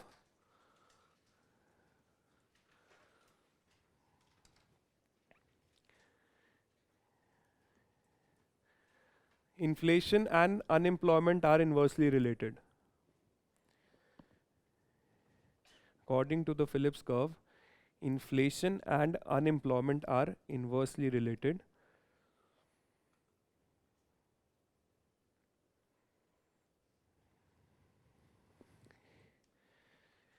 You understand the logic for this? Why? Because aggregate demand is rising, which is going to lead on rise in prices. Again, it's not prices, the general price level. But since aggregate demand is rising, sorry, the output is also rising. And if output is rising, which means more jobs means unemployment is less. You can write down this also along the curve. Unemployment is less. That means inflation is rising, unemployment is falling. Inflation rises, unemployment falls. This is the Phillips curve. Again, the term and the definition itself is important. He had got certain empirical evidence जिससे उन्होंने plot किया था. But then monetary theory and all later, Friedman and all provided the proof कि ये सब गलत है. Economics as a subject doesn't explain anything. जो कल एक साल से पढ़ रहे हैं फिर ये नहीं बता पाएंगे कल क्या. They will explain tomorrow what happened yesterday. This is what they should tell. What exactly the future expectation? They explain tomorrow what happened yesterday. 2 दिन का gap. वो भी नहीं समझा पा रहे कल क्यों हुआ. उसका भी एक plausible explanation देंगे. Very useless subject. UPSC में आता है इसलिए पढ़ना पड़ रहा है. और गलती से नौकरी मिल गई मुझे because of this. Only one employment. हाँ?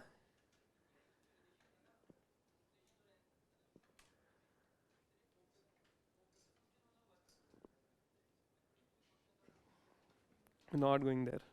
मैं पहले बता रहा हूँ यहाँ तक भी नहीं जाना आगे. And where you are moving. See, these curves don't operate like this. ये straight lines नहीं चलती.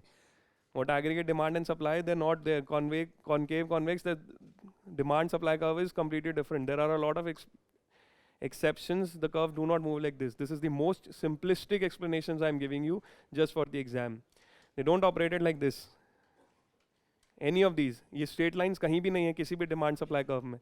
This is just for simplistic explanation. This is what I said. What will happen? What happened yesterday is being explained tomorrow with a simple explanation. क्योंकि दोबारा true नहीं होगा ये. Is it clear? Rest factors, there are 2 more factors for inflation. One is the monetary side, the quantity of money, and the other is the structural theory. We'll discuss that after a break.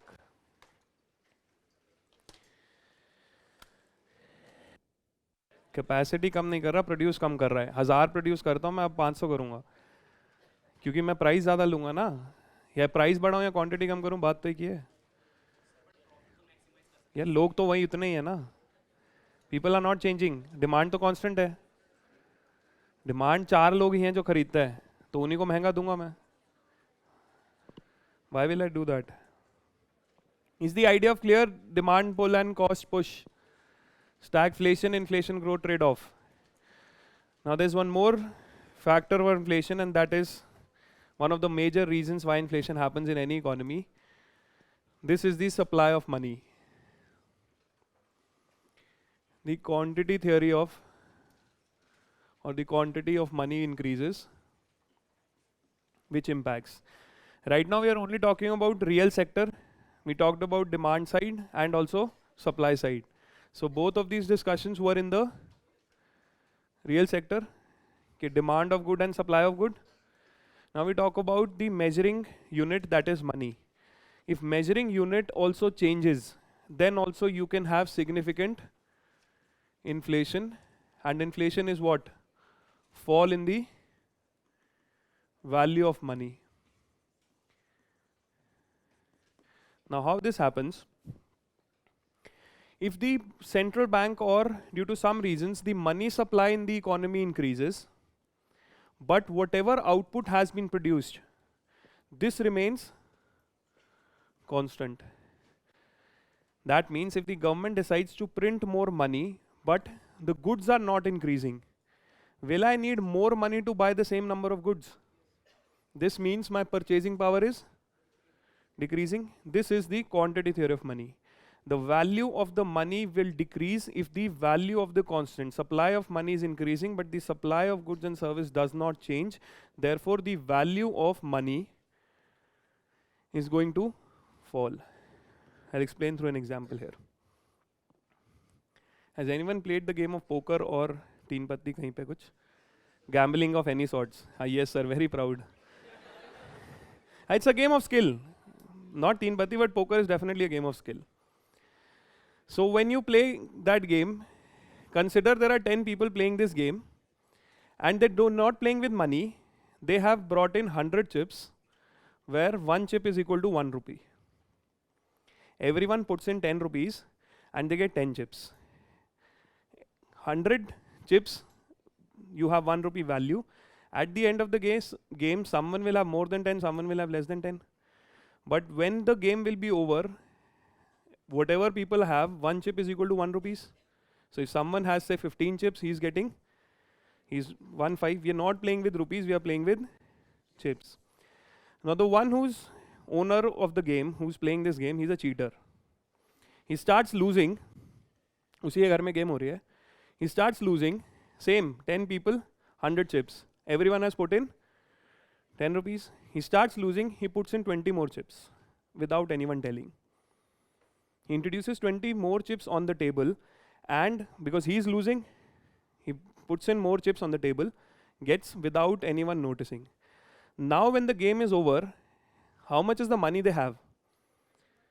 Money is still 100. Money, he did not put in more money. He just brought in more. That means money is constant, but now I have 120 chips. What is the value of one chip? 1 point. CSAT, calculate. Calculate. What is the value of one chip?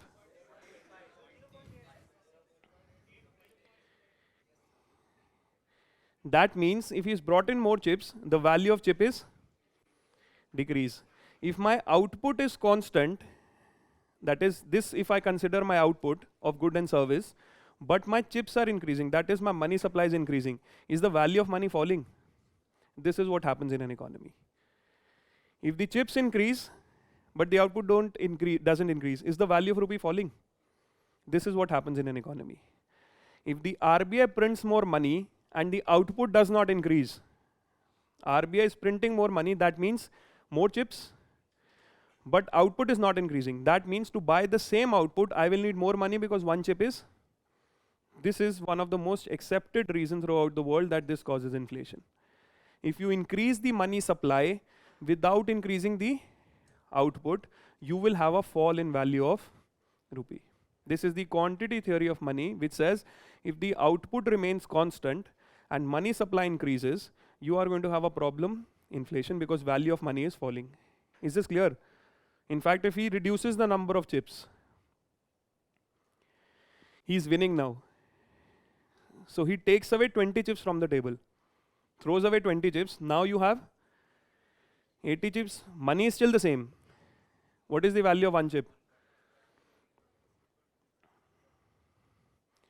So if I reduce the money supply, I have fall in rise in value of money. If I increase the money supply, output is constant in both the cases. This means I have a fall in value of money. Remember 1980 to 90. Now I told you one thing here. In fact, till 97, whatever the government was borrowing, the government was not borrowing from the market. The government was asking the RBI to print money. If the RBI prints money, you will have money supply increase, but the output is not increasing. More money chasing few goods. This means you have significant amount of inflation. So whenever you have RBI printing money or the money supply increases, but the output doesn't increase at the same pace, you are going to have inflation. More money chasing few goods means fall in the value of money. That is nothing but inflation. Is it clear? This has happened in the US economy also lately. We discussed 2008 financial crisis. One of the things which the financial banks central banks across the world did, this is the policy of quantitative easing. We'll discuss what quantitative easing is. But under quantitative easing, one step which you have to do is, you have to significantly increase the money supply. Too much money supply increase, because if you increase the money supply, this is what is going to force the people to increase demand. But if the money supply increases, and this has been increasing since 2008, most of the central banks, US, Europe, have been consistently increasing money supply after the crisis. You'll understand later in monetary policy, I'll discuss this. Just the reference here. Money supply consistently is increasing, but output was also expanding. That means Both the things are happening at the same time, you will not have inflation, right? If I put in 20 more chips and I put in 20 rupees money also, I will not have a fall in value. So if output is also rising with the chips being rising, I will not have inflation. But the moment output falls, that is what happened during the, you have a lot of money supply in the economy, but now due to pandemic 2 years, you have a significant supply side shock, your output falls. If your output falls and you have too much money, what will this lead to? This is the reason of inflation in US right now. The policies followed by the central banks, especially the Fed, after 2008 was loose monetary policy, send in a lot of money. This money did not face any inflation pressures because output was rising. But the moment output stopped because of the pandemic shock, that means output remained constant, there was more money. This is where you had inflation. The dollar started losing value. And the moment dollar started losing value, central bank across the world started piling on gold. Because this is the reserve currency which the world uses. But whatever I've kept, for example, India has $500 billion worth of dollar currency. This means its value is decreasing. अभी तक ये dollar stable था, इसलिए reserve currency everybody started holding dollars. The moment value of dollar is falling, तो मेरा value of foreign exchange reserves is falling. Will I now shift to more gold? This is why central banks across the world are shifting to gold. Because the value of gold is stable as compared to value of dollar. Its value is eroded because of this relationship. The money supply, if consistently increases without any rise in output, you are going to have a problem where the value of the money will be falling. So if central banks print more money to finance government deficit without a subsequent rise in output, they will always cause inflation. And this is one thing. See, rest of the two causes you can control. Aggregate demand, you can control. Aggregate supply, it's a shock only. Unanticipated है, वो आप उसका कोई solution निकाल लोगे. This is something which is very difficult to control. Once you have printed money, if you don't increase the output, this is significantly going to erode the value of money. Is this clear? Interest rate तो money supply कम कर रहे हैं ना, फिर money ज़्यादा करके interest rate क्यों बढ़ाएंगे? इंटरेस्ट रेट कम रख के तो मनी सप्लाई बढ़ाया. मनी सप्लाई बढ़ेगा कैसे? आई print money and I also keep my interest rates low, then only money supply will increase. अगर interest rate high कर दिए तो कोई लेगा ही नहीं पैसा. ये money supply बढ़ा कैसे? इसलिए after 97 we don't allow printing of currency by RBI. We'll discuss this in fiscal policy. It was banned after 97. Further 2003 FRBM Act banned this because this is one of the most significant reasons for inflation. सीधा सीधा ही हो रहा है. You can't control for it. There have been exceptional cases given. इसलिए pandemic में this thing was thought about, since government is not able to borrow because all of the markets you have problems in pandemic. Why not print money? A lot of economies printed money to get out of it, gave the money to the government. Government will spend, but inflation pressures की वजह से हमने नहीं किया. Is this clear? How quantity of money is creating inflation? Value of money is falling because value of money depends on relative value with output. So if output doesn't rise, its supply is not rising, but money is rising. That means you'll need more money to buy same output. More money to buy same output means value of rupee is falling. Is this clear? In fact, the relation is not very direct. The equation which explains this is,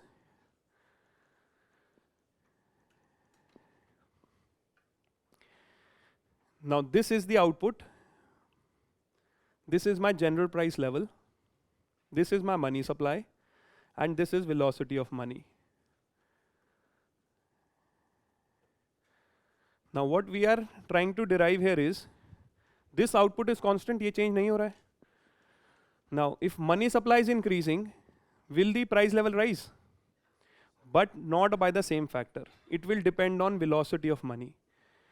Velocity of money is the transactions which happen in an economy. For example, with a 100 rupees note, you have borrowed or you have bought something from the market, you have bought a good. This same 100 rupees note you have given to a shopkeeper. He's used this 100 rupees note to somewhere else, he's bought some other good with this. The more the money travels, the more transactions happen, the more is the velocity of money. If I choose to keep this, RBI increase the money supply?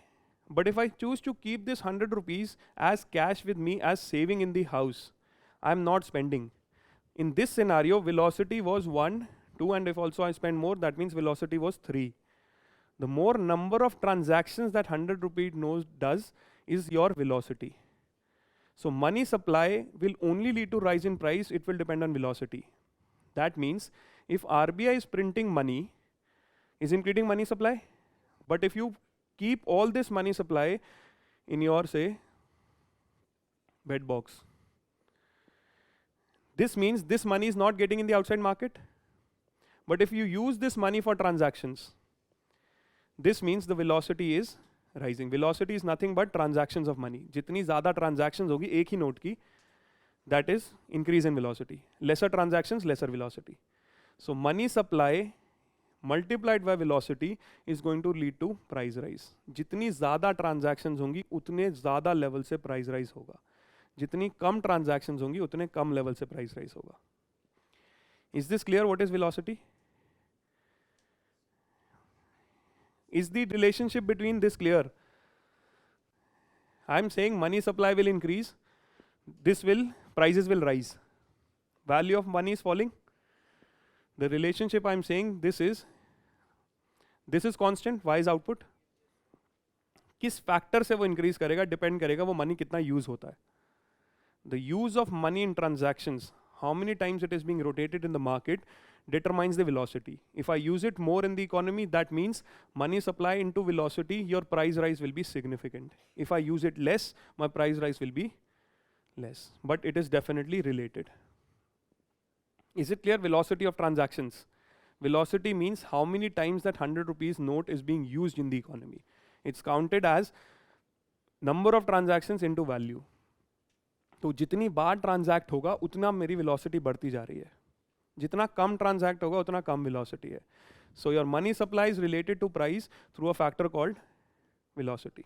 It's not direct. Velocity will also impact how much price rise. So if there are too many transactions in the market, the price rise will be quite significant. Is this clear how quantity theory of money operates? Any doubts here? So now there are three factors of inflation. One is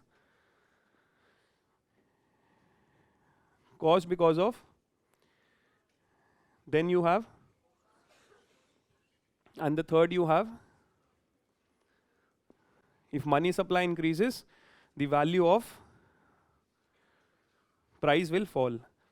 The value of rupees will fall, prices will rise. How they will change will depend on not just money supply but also velocity. Is it clear what is velocity concept?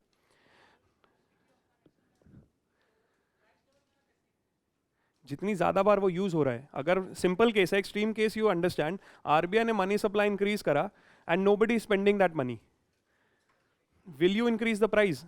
इसमें क्या था हमारा कि output नहीं बढ़ रहा है but money supply is increasing, but if I don't use this money supply will the prices rise? But if I use all of the money multiple times will the price rise? तो वो use of money बता रहा है कितनी transactions हो रही हैं. अगर आप सारा सेव कर लो अपने पास, don't use it, will the price rise? At the end of the day, what is happening? More money is chasing less output. But if this more money is saved and not used in transaction, will it cause the same price rise when it is used all for transactions? Money supply जब market में आएगा तभी ना. अगर उस table पे 110 chips लाया, वो 10 चिप्स उसने अभी जेब में रखे हैं. Now value of money is what? Previous case was what? He used all 20 at once. तो ये वेलोसिटी मैक्सिमम है, वेलोसिटी कम है क्योंकि वो 10 अभी जेब में रखे, टेबल पे नहीं लाया है, चोरी कर लिए हैं but is not used it. Money supply 20 chips have been introduced but only 10 have been used. उसको समझ आ गया 10 में ही बहुत प्रॉफिट कमा लिया, ये 10 यूज नहीं करते, जेब में रखते हैं, तो टेबल पे कितना आया? That means velocity determines how prices will rise और how value will fall. Price rise, value fall is the same thing. Is it clear? ये वेलोसिटी है. Velocity of transactions is number of transactions happening with that. If I save everything, I don't use it, there's no velocity increase. So money supply market में आना चाहिए, velocity बननी चाहिए, तभी price rise होगा. Is this clear? How quantity theory is impacting prices? Then there was another factor. This is the structural theory for inflation. Now the structural theory, these economists, they were trying to understand why developing economies have inflation. What they understood was, ye demand factors and ye supply factors work in places where the market is fully developed. Demand pull and cost push work where the markets are fully developed. But in developing economies, this economy structure is such that it has certain rigidities. It will not be able to provide the goods at a consistent supply. When we were discussing demand and supply, we said the supply faces certain shocks. Then only cost push inflation happens. Agar wo shock nahi hai, shock means unanticipated. But what they say is, economy of the developing world has certain rigidities in the structure itself. इनको shocks नहीं मिल रहे, shocks भी लग सकते हैं, but ये वैसे ही उनका structure ऐसा है कि it will always have significant inflation. Now why they are saying this? Consider the case of agriculture. In agriculture, we discussed how till a long duration of time, India did not have good technology and India had small land sizes, due to which my production was low. If my production is low because of structure of agriculture, will I have low prices or will I have low supply? Low supply means what? Inflation. So it's the structure of the economy which is causing problem, not a supply shock. Sorry. So what is happening here is, the structure of the economy is such, those rigidities are causing inflation. Consider another rigidity. Same in agriculture, we have introduced the law of APMC. We discussed how APMC creates inefficiencies and creates inflation. This is again a structural rigidity, how your economy is designed. Another factor which can cause same inflation, what if you don't have good level of infrastructure? If you do not have good cold storage facilities, you do not have road, you do not have power, will the cost of production rise in my country? Is this going to lead to inflation? Remember we discussed how manufacturing is not competitive in India. One of the factors being logistics cost is very high. So if my quantity and quality of infrastructure is not good, this is my economic rigidity, which is causing, ये unanticipated नहीं है, ये shock नहीं है, ये मेरा feature of the economy है. One more thing, if in a poor economy, this has happened mostly before 91, if the level of savings in the country is low, the level of investment is required is high, from where is the money going to come? Foreign we are not allowing. In this case, the government can give certain investments, but ये savings कहाँ से लाएगा government? If there is no tax, savings are less, government cannot borrow. Can the government ask the RBI to print money? And if the RBI is printing money, what happens? A consistent supply shortages or consistent saving shortages means the government is printing money. And if the government is printing money, this is consistent inflation. This used to happen before 91 because the government resorted to printing of money. Government used to borrow and ask the RBI to print money. Borrowing from the RBI, printing money. Printing money we just discussed is inflation. Consider foreign trade also. Economic structure rigidity, you are not having significant exports. You have significant imports you have to do. But if I have a barrier for imports, and exports are not allowed, this exports allowed नहीं थे, dollars नहीं थे, इसलिए barrier लगाया. Import substituted, remember barrier? Now if I have a barrier on imports, what is the problem of the domestic production structure? Cost will be high because the product which is cheaper and high quality I'm not letting it in. Is the cost high because of an trade policy, due to which I have again inflation? All of this are rigidities in your economic structure which are causing inflation, mostly supply side. It's not because of any supply side shocks which happens in market which are well developed. Supply side shocks, be it wage increase, be it agriculture failure, happen in those systems where markets are developed, there are no imperfections. Your market has so many imperfections which are causing problems of inflation. This is the structural reasons for inflation on how your economy is designed. This is mostly happening in Latin America and South Asian countries where you have problems in your economic policy which are causing inflation. You can find many reasons.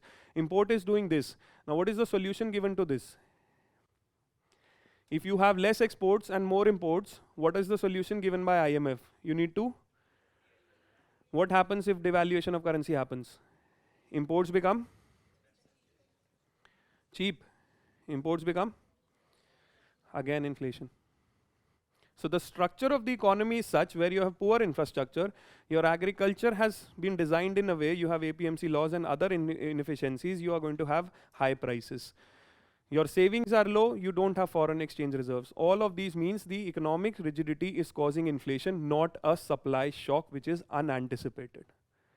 This is a problem, a long-term issue. This is why India sees consistent pressures of high inflation. US economies don't have this consistent pressure until unless they have a supply shock. Pandemic was a supply shock.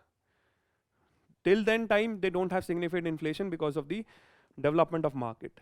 India has all of these problems. This is why consistent inflation is present in India, which means interest rates are also quite high in India because of these rigidities. So it's not just the demand and the supply factors at play, it is also because of your structural reasons how your economy is designed. This is the structural theory for inflation, which is mostly true for developing economies because of the lack of development of economy. The structure has not been improved. Is this clear? You can write down this. Quantity theory of money. Yes. Why people of Iran and Venezuela are taking money in a bag to buy bread? Money supply बढ़ दी है. अगर Venezuela start printing money, तो value of money is less. 1 crore लगेगा एक bread खरीदने के लिए. नहीं, multiply is completely different. Velocity is only number of transactions. You spend 100 rupees, that 100 rupees is being rotated in the whole market. जितनी ज़्यादा rotation है, उतनी ज़्यादा velocity है. आपने rotate किया 100, आपने किसी और को दिया. उसने अगर save कर लिया, rotate नहीं किया, velocity कम है. Velocity only means how many times the note is rotated in the market. जितना ज़्यादा rotations होती जाएंगी, उतना आपका price बढ़ेगा money supply बढ़ने पे. Velocity is only how many times the note is circulated. Number of transactions happening in the economy is velocity of money. First, write quantity theory of money.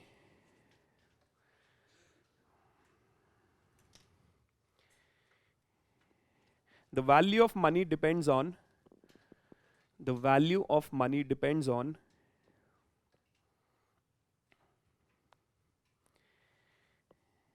its supply related to the supply of other goods. Depends on the supply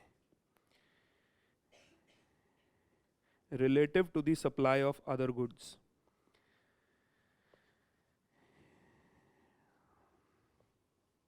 So if the quantity of money rises more rapidly than output, so if the quantity of money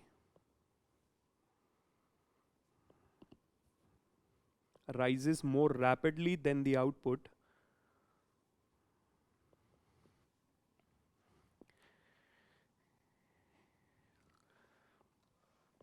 the value of money will fall.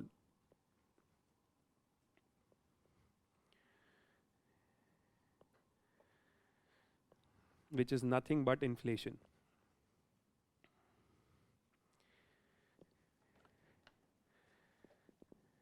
You can write down this equation.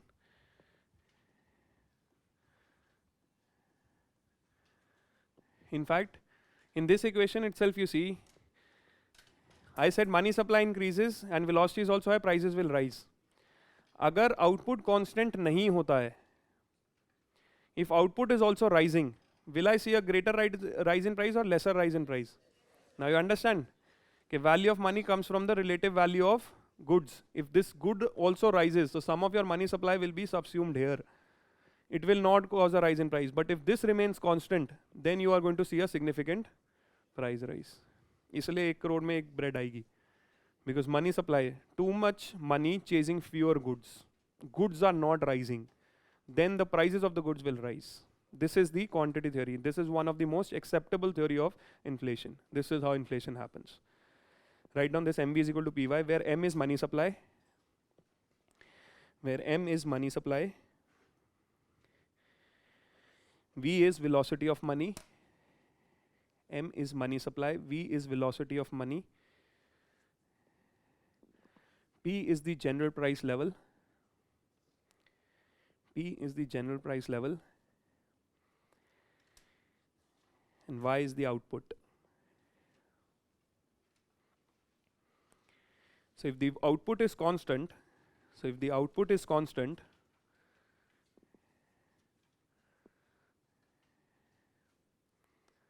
The price level will depend on, the output is constant, the price level will depend on money supply and velocity,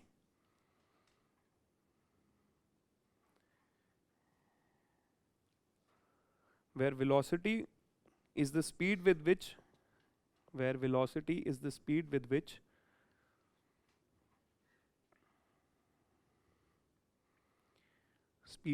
money circulates in the economy, is the speed with which money circulates in the economy, which depends on the number of transactions happening, which depends on the number of transactions happening.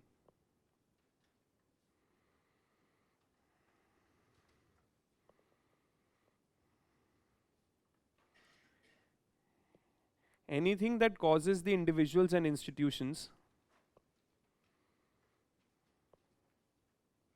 anything that causes individuals and institutions, anything that causes individuals and institutions to stop the transactions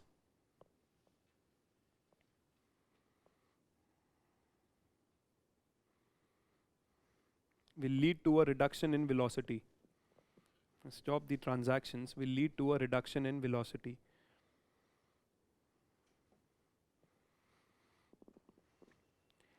And vice versa. So if consumption expenditure increases and consumption expenditure increases, and if the consumption expenditure increases,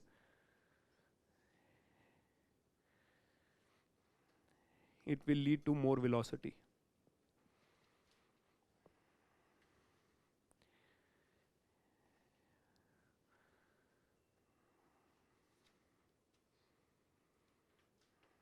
Is it clear? Demand, pull, cost, push, quantity theory. Next, write the structural theory of inflation. अभी करते हैं आराम से discuss. 2-4 और countries लेके आना, coffee मंगाते हैं यहाँ पे. ऐसे कुछ रैंडमली कहीं कहीं कुछ क्या हो रहा है. यही तीनों में से रीजन है structural theory of inflation.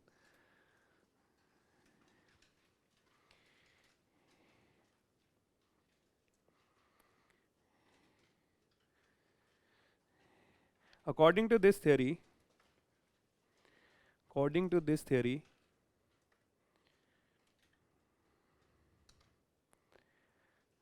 developing economies have certain bottlenecks and constraints. Developing economies have certain bottlenecks and constraints.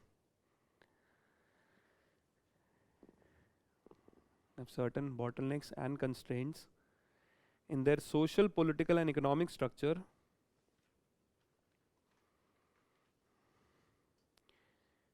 Have bottlenecks and constraints in their social, political, and economic structure.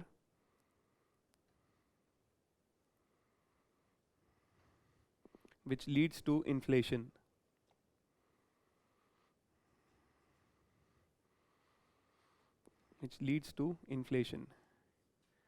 These include, first, agricultural bottlenecks.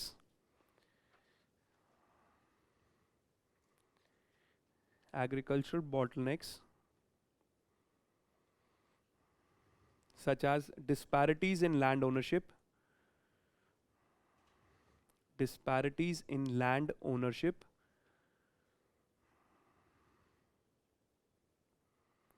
Defective land tenure system.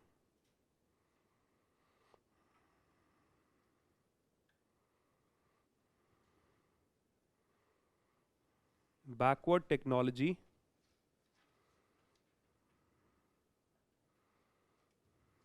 Etc.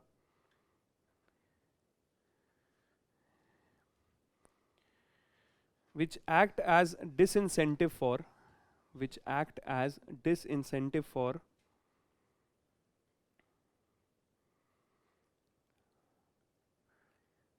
rising agricultural output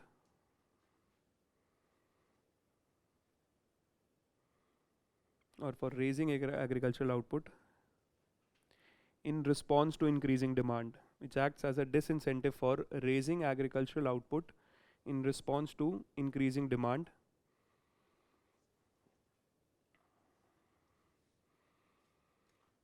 See, this happened in the tomatoes market.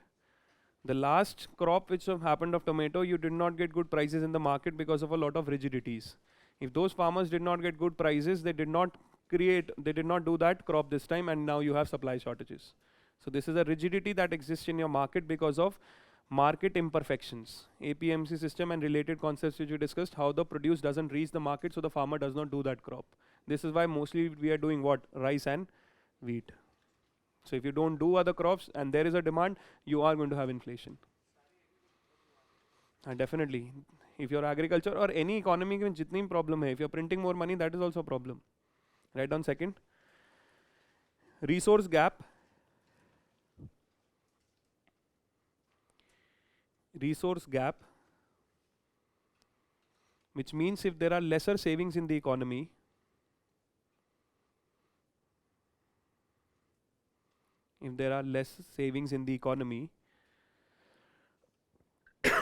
sorry, the government will have to sorry, depend on the central bank. The government will have to depend on the central bank to finance its deficit.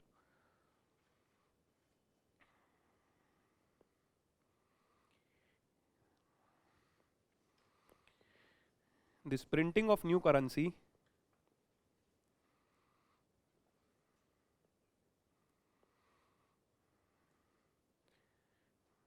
without significant increase in output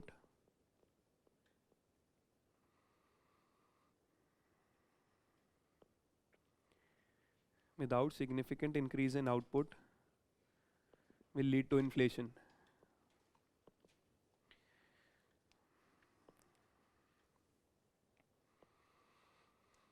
Is it clear how savings gap government is resorting to deficit financing? Next, right, physical infrastructure constraints.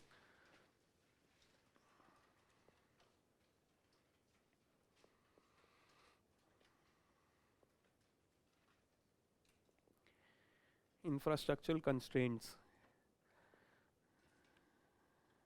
The shortage of infrastructure inputs. Shortage of infrastructure inputs such as power, transport, communication, etc.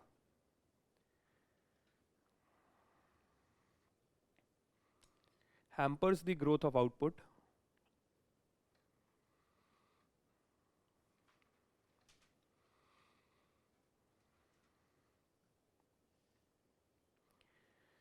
So sluggish growth of output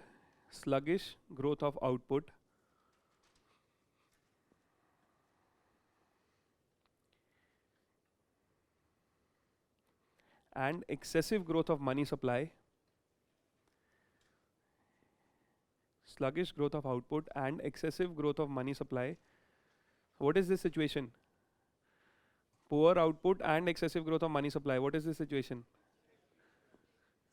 Stagflation will lead to stagflation.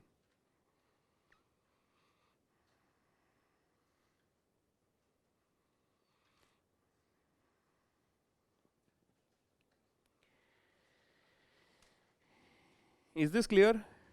What exactly are the causes of inflation?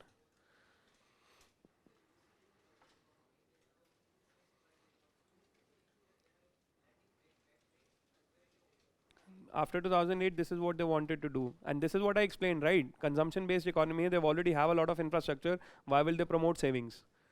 They don't have any reasons to promote savings. They promote consumption because definitely they have all of the infrastructure that is created. Remember, we discussed why savings are required, because you need investments. But if I've already developed, why would I need investments? But if I have a shock, this pandemic was a very good supply shock because a lot of things were coming from China, everything stopped. This meant that they have a supply shock where you have cost push inflation. On top of it, they have huge money supply that was there in the economy. Huge money supply and cost push, this caused problems of inflation in that economy. It was a supply shock which they are trying to solve, almost solved also. This is why India का structural rigidity है. All of these reasons, APMC and all of these laws. Trade policy, for example, recently the government has brought in this import barrier. The moment you create rigidities, you are going to have increased inflation. These are structural reasons. Is it clear? Now, what is the impact of inflation?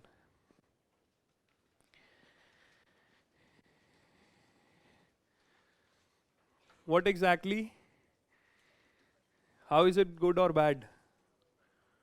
First, inflation is good for whom?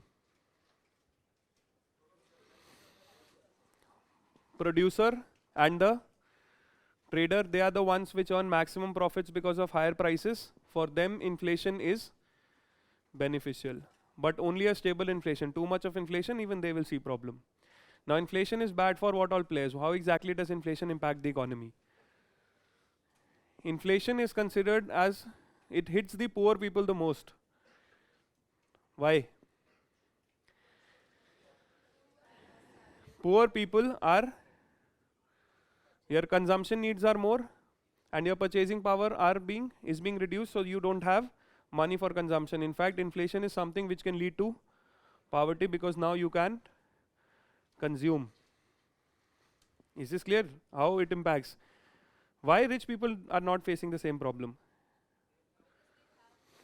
They have money. They have good income. तो erode तो उनकी भी हो रही है. Because one thing you can say is their expenditure on consumption is, necessities consumption is very less. So this is why they will not be impacted as poor people. But there's another reason why poor people are impacted more. One of the thing is, whoever has wealth, he has assets. In inflation, can the asset price rise? That means this asset is providing me certain protection against inflation. They don't have that protection. So not only do the poor people have maximum expenditures for basic consumption, they also do not have the asset protection. This is why it impacts the poor people more. It can lead to significant amount of poverty in the country. What else can inflation do? Inflation impacts, if we talk about this relationship between a creditor and debtor, inflation is beneficial for whom? Think again. Obviously, ek do hi answer. How? Consider what happens here. Creditor, he is given 100 rupees loan at 5% interest rate. After 1 year, I'm going to take what? 105. Right? This is what he is going to get. If the value of 100 rupees is falling after 1 year, inflation happened 10%. That means what I'll be returning, the value of 105 is less now. The prices have increased by 10%. That means debtor sees a benefit. जब उसने 100 लिया पैसे, that is today, the value of 100 today and value of 100 after 1 year. When is the value more if there is inflation? If there is inflation, value is more when? After 1 year or today? तो मैंने आज use किया वो 1 साल बाद use करेगा. So inflation will always benefit the debtor. So this is the wealth effect of inflation, that it shifts the wealth away from the creditor to the debtor because it gives the debtor the benefit. He has to return the same 100 rupees which is of lesser value after 1 year. This is why what he will do is he'll charge the interest rate accordingly. उससे 15% लेगा 10% cost of inflation cover करने के लिए. He will take more, he will consider this interest rate, will consider what inflation is happening. Is it clear how value of rupee is changing? This is why debtor will be benefited. If this same using the same logic, does it benefit the government or is a loss for the government? Why loss, why benefit? Investment कम होगी. From the government perspective, inflation बढ़ रहा है तो हो भी तो सकते हैं investment. Producer का benefit है. How is it beneficial? Consider from this perspective. Government is a creditor or a debtor? Debtor. Government has consistent fiscal deficit. That means government has borrowed a lot of money. Every year on year it is borrowing money. That means This is what the newspaper will talk about a lot of times, that the government is inflating away the debt. If there is high inflation in the economy, the money which the government has to return is getting reduced over a period of time. The phrase that is used is, the government is inflating away the debt. How? If the government has borrowed say 1 lakh crore rupees today, is the value of 1 lakh crore same as what will be after 10 years? That means the government has eroded the value of debt. Its own burden is reduced because it is a major debtor in the market. Is it clear how government can get benefits because government is a major debtor in the economy? Every year if I am having fiscal deficit which gets combined to my debt, if I have 20 to 30% of debt and consistently I stop inflation from rising, that means the value of money which I have to return is less. When I borrowed that money, I could do a lot of things. When I have to return, I don't have to do a lot of things because value has been eroded. Is this clear? One major thing that happens in the economy because of inflation is the misallocation of resource. Now, how misallocation of resource happens? Price is the signal which helps me allocate resource. In a capitalist economy, in a market economy, is price the signal how I decide what to produce? Now, if inflation is happening, it can distort my allocation. Consider how it can distort allocation. If in certain consumer goods, the price is rising, because of any factor, the price is rising in this consumer good, a firm will decide to use this consumer good or invest in capital goods. Consider capital goods ka price is not rising, consumer good price rise is significant. So if I am a producer, what type of good should I consume or what should I produce? So I'll shift to more and more consumer goods where I know the price is high. Is it leading to misallocation? Consider how capital goods also will see a problem, productive capacity will see a hit. If the prices in the economy are rising, that means I need more money to conduct the same transaction. If I need more money to conduct the same transaction, are the savings in my economy getting low? Agar prices zyada hai, I need more money, savings are getting low. That means I cannot invest in. It's not just misallocation based on the decision taken by the producer, where the producer will decide to produce those goods where price rises high. It will not only do that, the level of savings in the economy is also falling because of the rise in prices. And when the level of savings fall, that means the productive capacity can take a hit because I don't have money for investment. So the impact of inflation, the long-term growth of the economy can be sacrificed because I can be producing goods where I can have more price rise, not on productive capacity. All the more I will not have savings to invest in this productive capacity. Not just the savings are being reduced. If the money is losing value, whatever the level of savings any person will do, any household will do, they will invest where? Or they will save where? They will not save money in the form of cash because cash is losing value. Bank interest rate also we will compare the interest rate with the rate of inflation. So if your rate of interest is 2% and rate of inflation is 6%, will you keep the money in the bank? Both the cases, cash or deposit, you are losing value. So where will you deposit the money? Or real estate? That means first level of savings was low. Even when the level of savings was low, it was done in unproductive purposes. Remember, this gold or savings does not come in the economy. Savings investment gap, if I save in unproductive financial assets like gold or this will cause a problem because we'll discuss how all of the other assets, be it a bond, be it cash or deposits, everything will lose value with inflation. So I can save in these assets. This is why central banks are also buying gold, considered safe. Buying gold means I cannot use it for productive purpose. This is the biggest problem with inflation. Not only it can create poverty by eroding the purchasing power of the poor people, it will also lead to misallocation of resources in the longer run. Your productive capacity can be compromised because this will be produced, less savings, and most of the savings will be in the form of gold and land. Is this clear how inflation can impact? How can inflation impact the outside, open sector? If you have significant amount of inflation in the economy, what will be the impact on exports? Your exports as compared to other countries will become less competitive, and on the same hand, imports are getting, this means you have a problem on the balance of payment front. You will need more dollars and you will have less dollars. If you need more, the supply of the dollar is less and you have more demand. What it will lead to? If supply is less, demand is more. What exactly will happen to the price of dollar? It will depreciate. This is demand, this is supply. If supply is less, where does the curve move? Right or left? And if the demand increases, where does the curve move? Is it increasing? That means value of rupee is falling. Value of rupee falls, that means imports become all the more costly because imports in India are. This is how the whole chain gets created. The imports are inelastic. Remember, imports get costly, I have to reduce the quantity.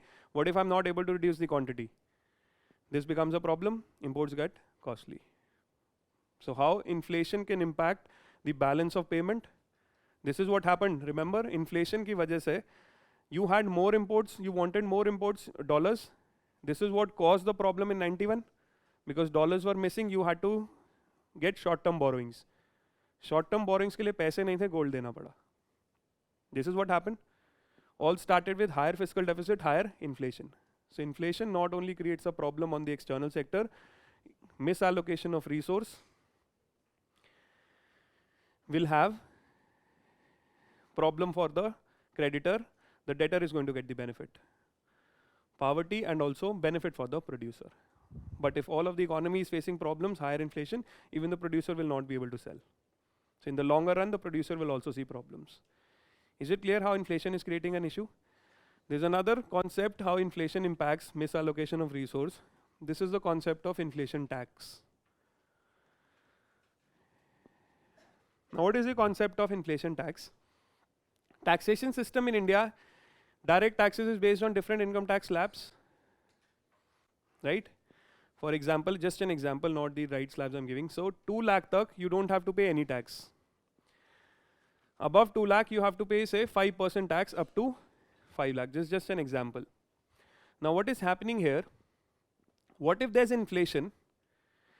Because of inflation, people start demanding high wages. That means my wage is increased because of high inflation, but the real effect which I'm getting is not covering inflation. For example, the wage was 100 rupees per day. Inflation is 10%, but I got only 5% increase, the wage was 105. So in real terms, is the wage increasing? No. But if my wage increases in a manner that this crosses this 2 lakh slab, I move from this slab to this slab because of the rise in nominal income, but my real income does not rise because inflation ज़्यादा है as compared to what hike I got. Can this happen? If my inflation is higher than the hike I got, but इतना तो था कि मैं नए tax slab में आ गया. That means my cost of living is still high, but now I also have to pay a higher tax. This is called as inflation tax. Moved into a higher tax slab because of rise in nominal income, the real income did not change. So my cost of living is still high, but also I now have to pay a tax. This means my consumption expenditure is going to fall. Because now cost of living is also high, और अब 5% tax अलग से देना है. Now this is giving benefit to the government by having more tax collection without changing tax rate. But the consumption fall is so significant that the growth will slow down. And this is why this inflation tax is also referred to as a fiscal drag. Because of a higher income tax slab, because of nominal increase in income, the tax rate is high, consumption will fall, creating a problem for the economy, growth will fall. Remember, lesser consumption expenditure means lesser aggregate demand. Lesser aggregate demand means contraction. Is this clear how inflation impacts the economy?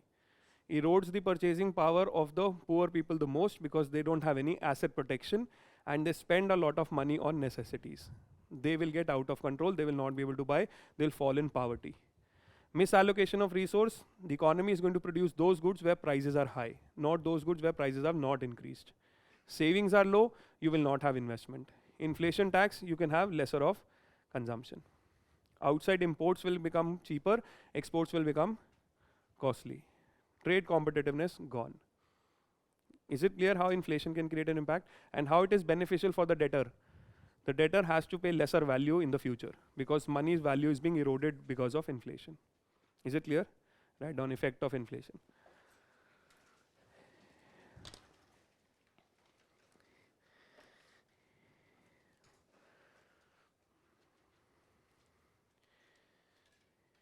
First, inflation accentuates the problem of poverty.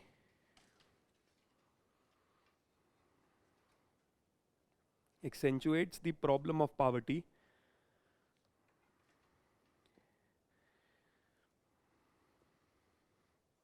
due to rising prices.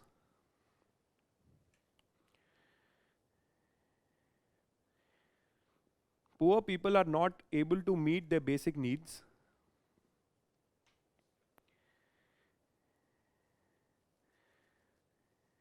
Poor people are not able to meet their basic needs and maintain the minimum subsistence level of consumption.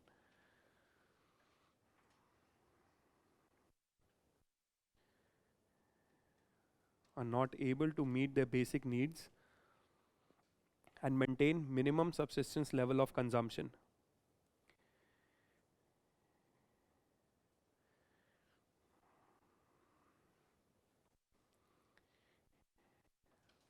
Minimum subsistence level of consumption. Second, inflation acts as a disincentive to save, or inflation disincentivizes saving. Disincentivizes saving and therefore slows down the rate of capital accumulation. Therefore slows down the rate of capital accumulation.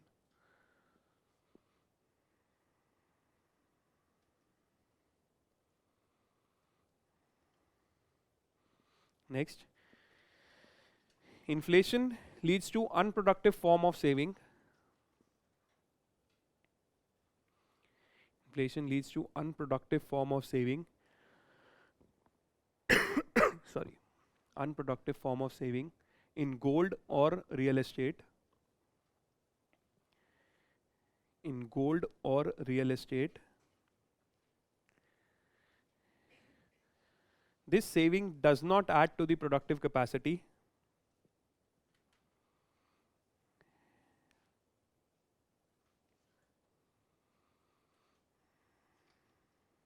Does not add to the productive capacity, thereby compromising the growth potential. Does not add to the productive capacity, thereby compromising the growth potential.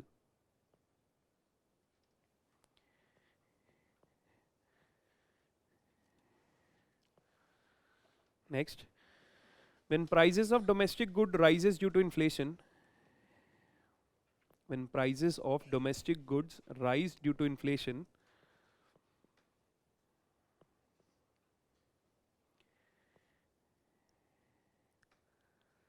the exports become uncompetitive.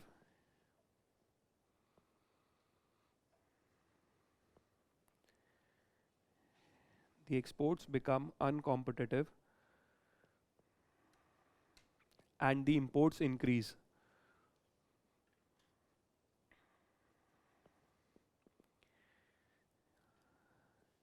This creates problem on the balance of payment accounts. This creates problem on the balance of payment accounts.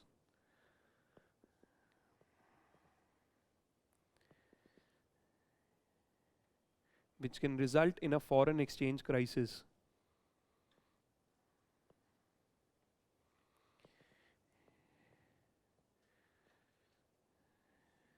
Results in a foreign exchange crisis.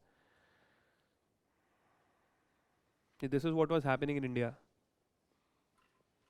Next, inflation harms the creditors and benefits debtors. Inflation harms the creditors and benefits the debtors.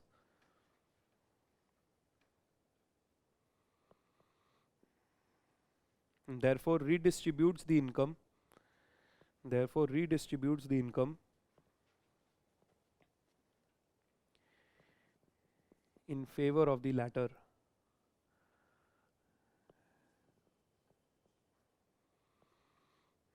In the favor of the debtor. Is it clear how creditor debtor relation? Next, right? Loss of economic efficiency. Loss of economic efficiency.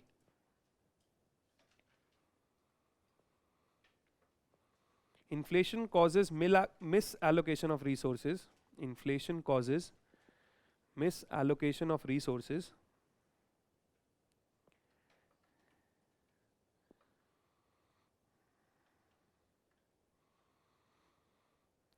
As goods having more price rise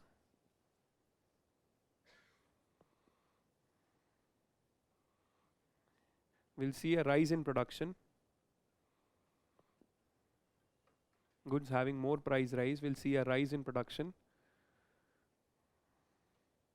which can lead to compromise of production capacity.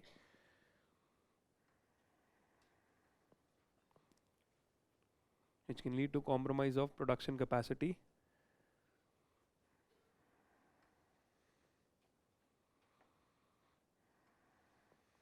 In this itself, write down in the second part. In a progressive income tax structure,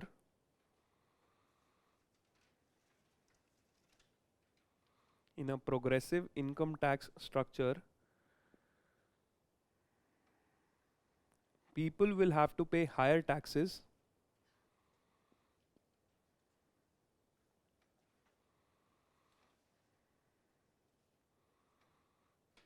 as their income increases as a result of inflation.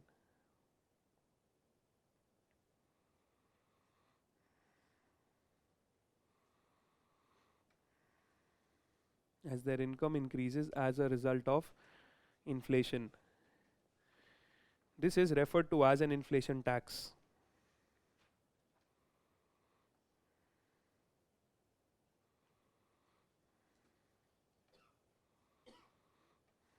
Which will lead to reduction in consumption.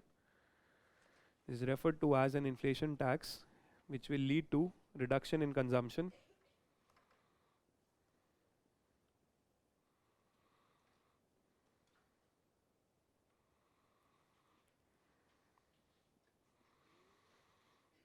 Leading to contraction of output.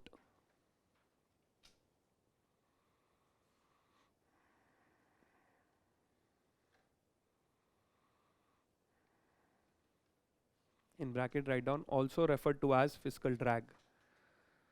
Also referred to as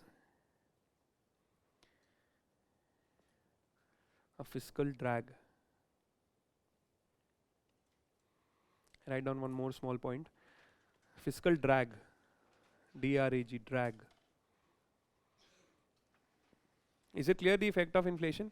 In the next one, right? Since government is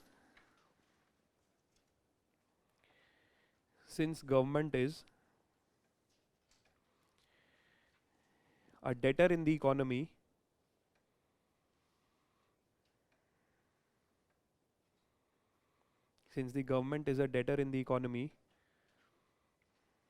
it will gain at the expense of the household. It will gain at the expense of the household.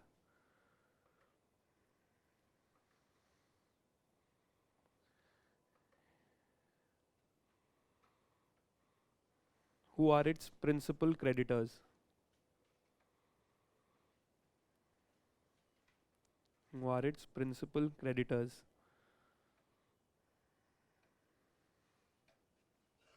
Is this clear how the impact of inflation happens? Now, how do we control inflation and how do we measure inflation? We'll discuss in the next class. Just revise whatever we have done today. We'll discuss further what inflation, calculation and control.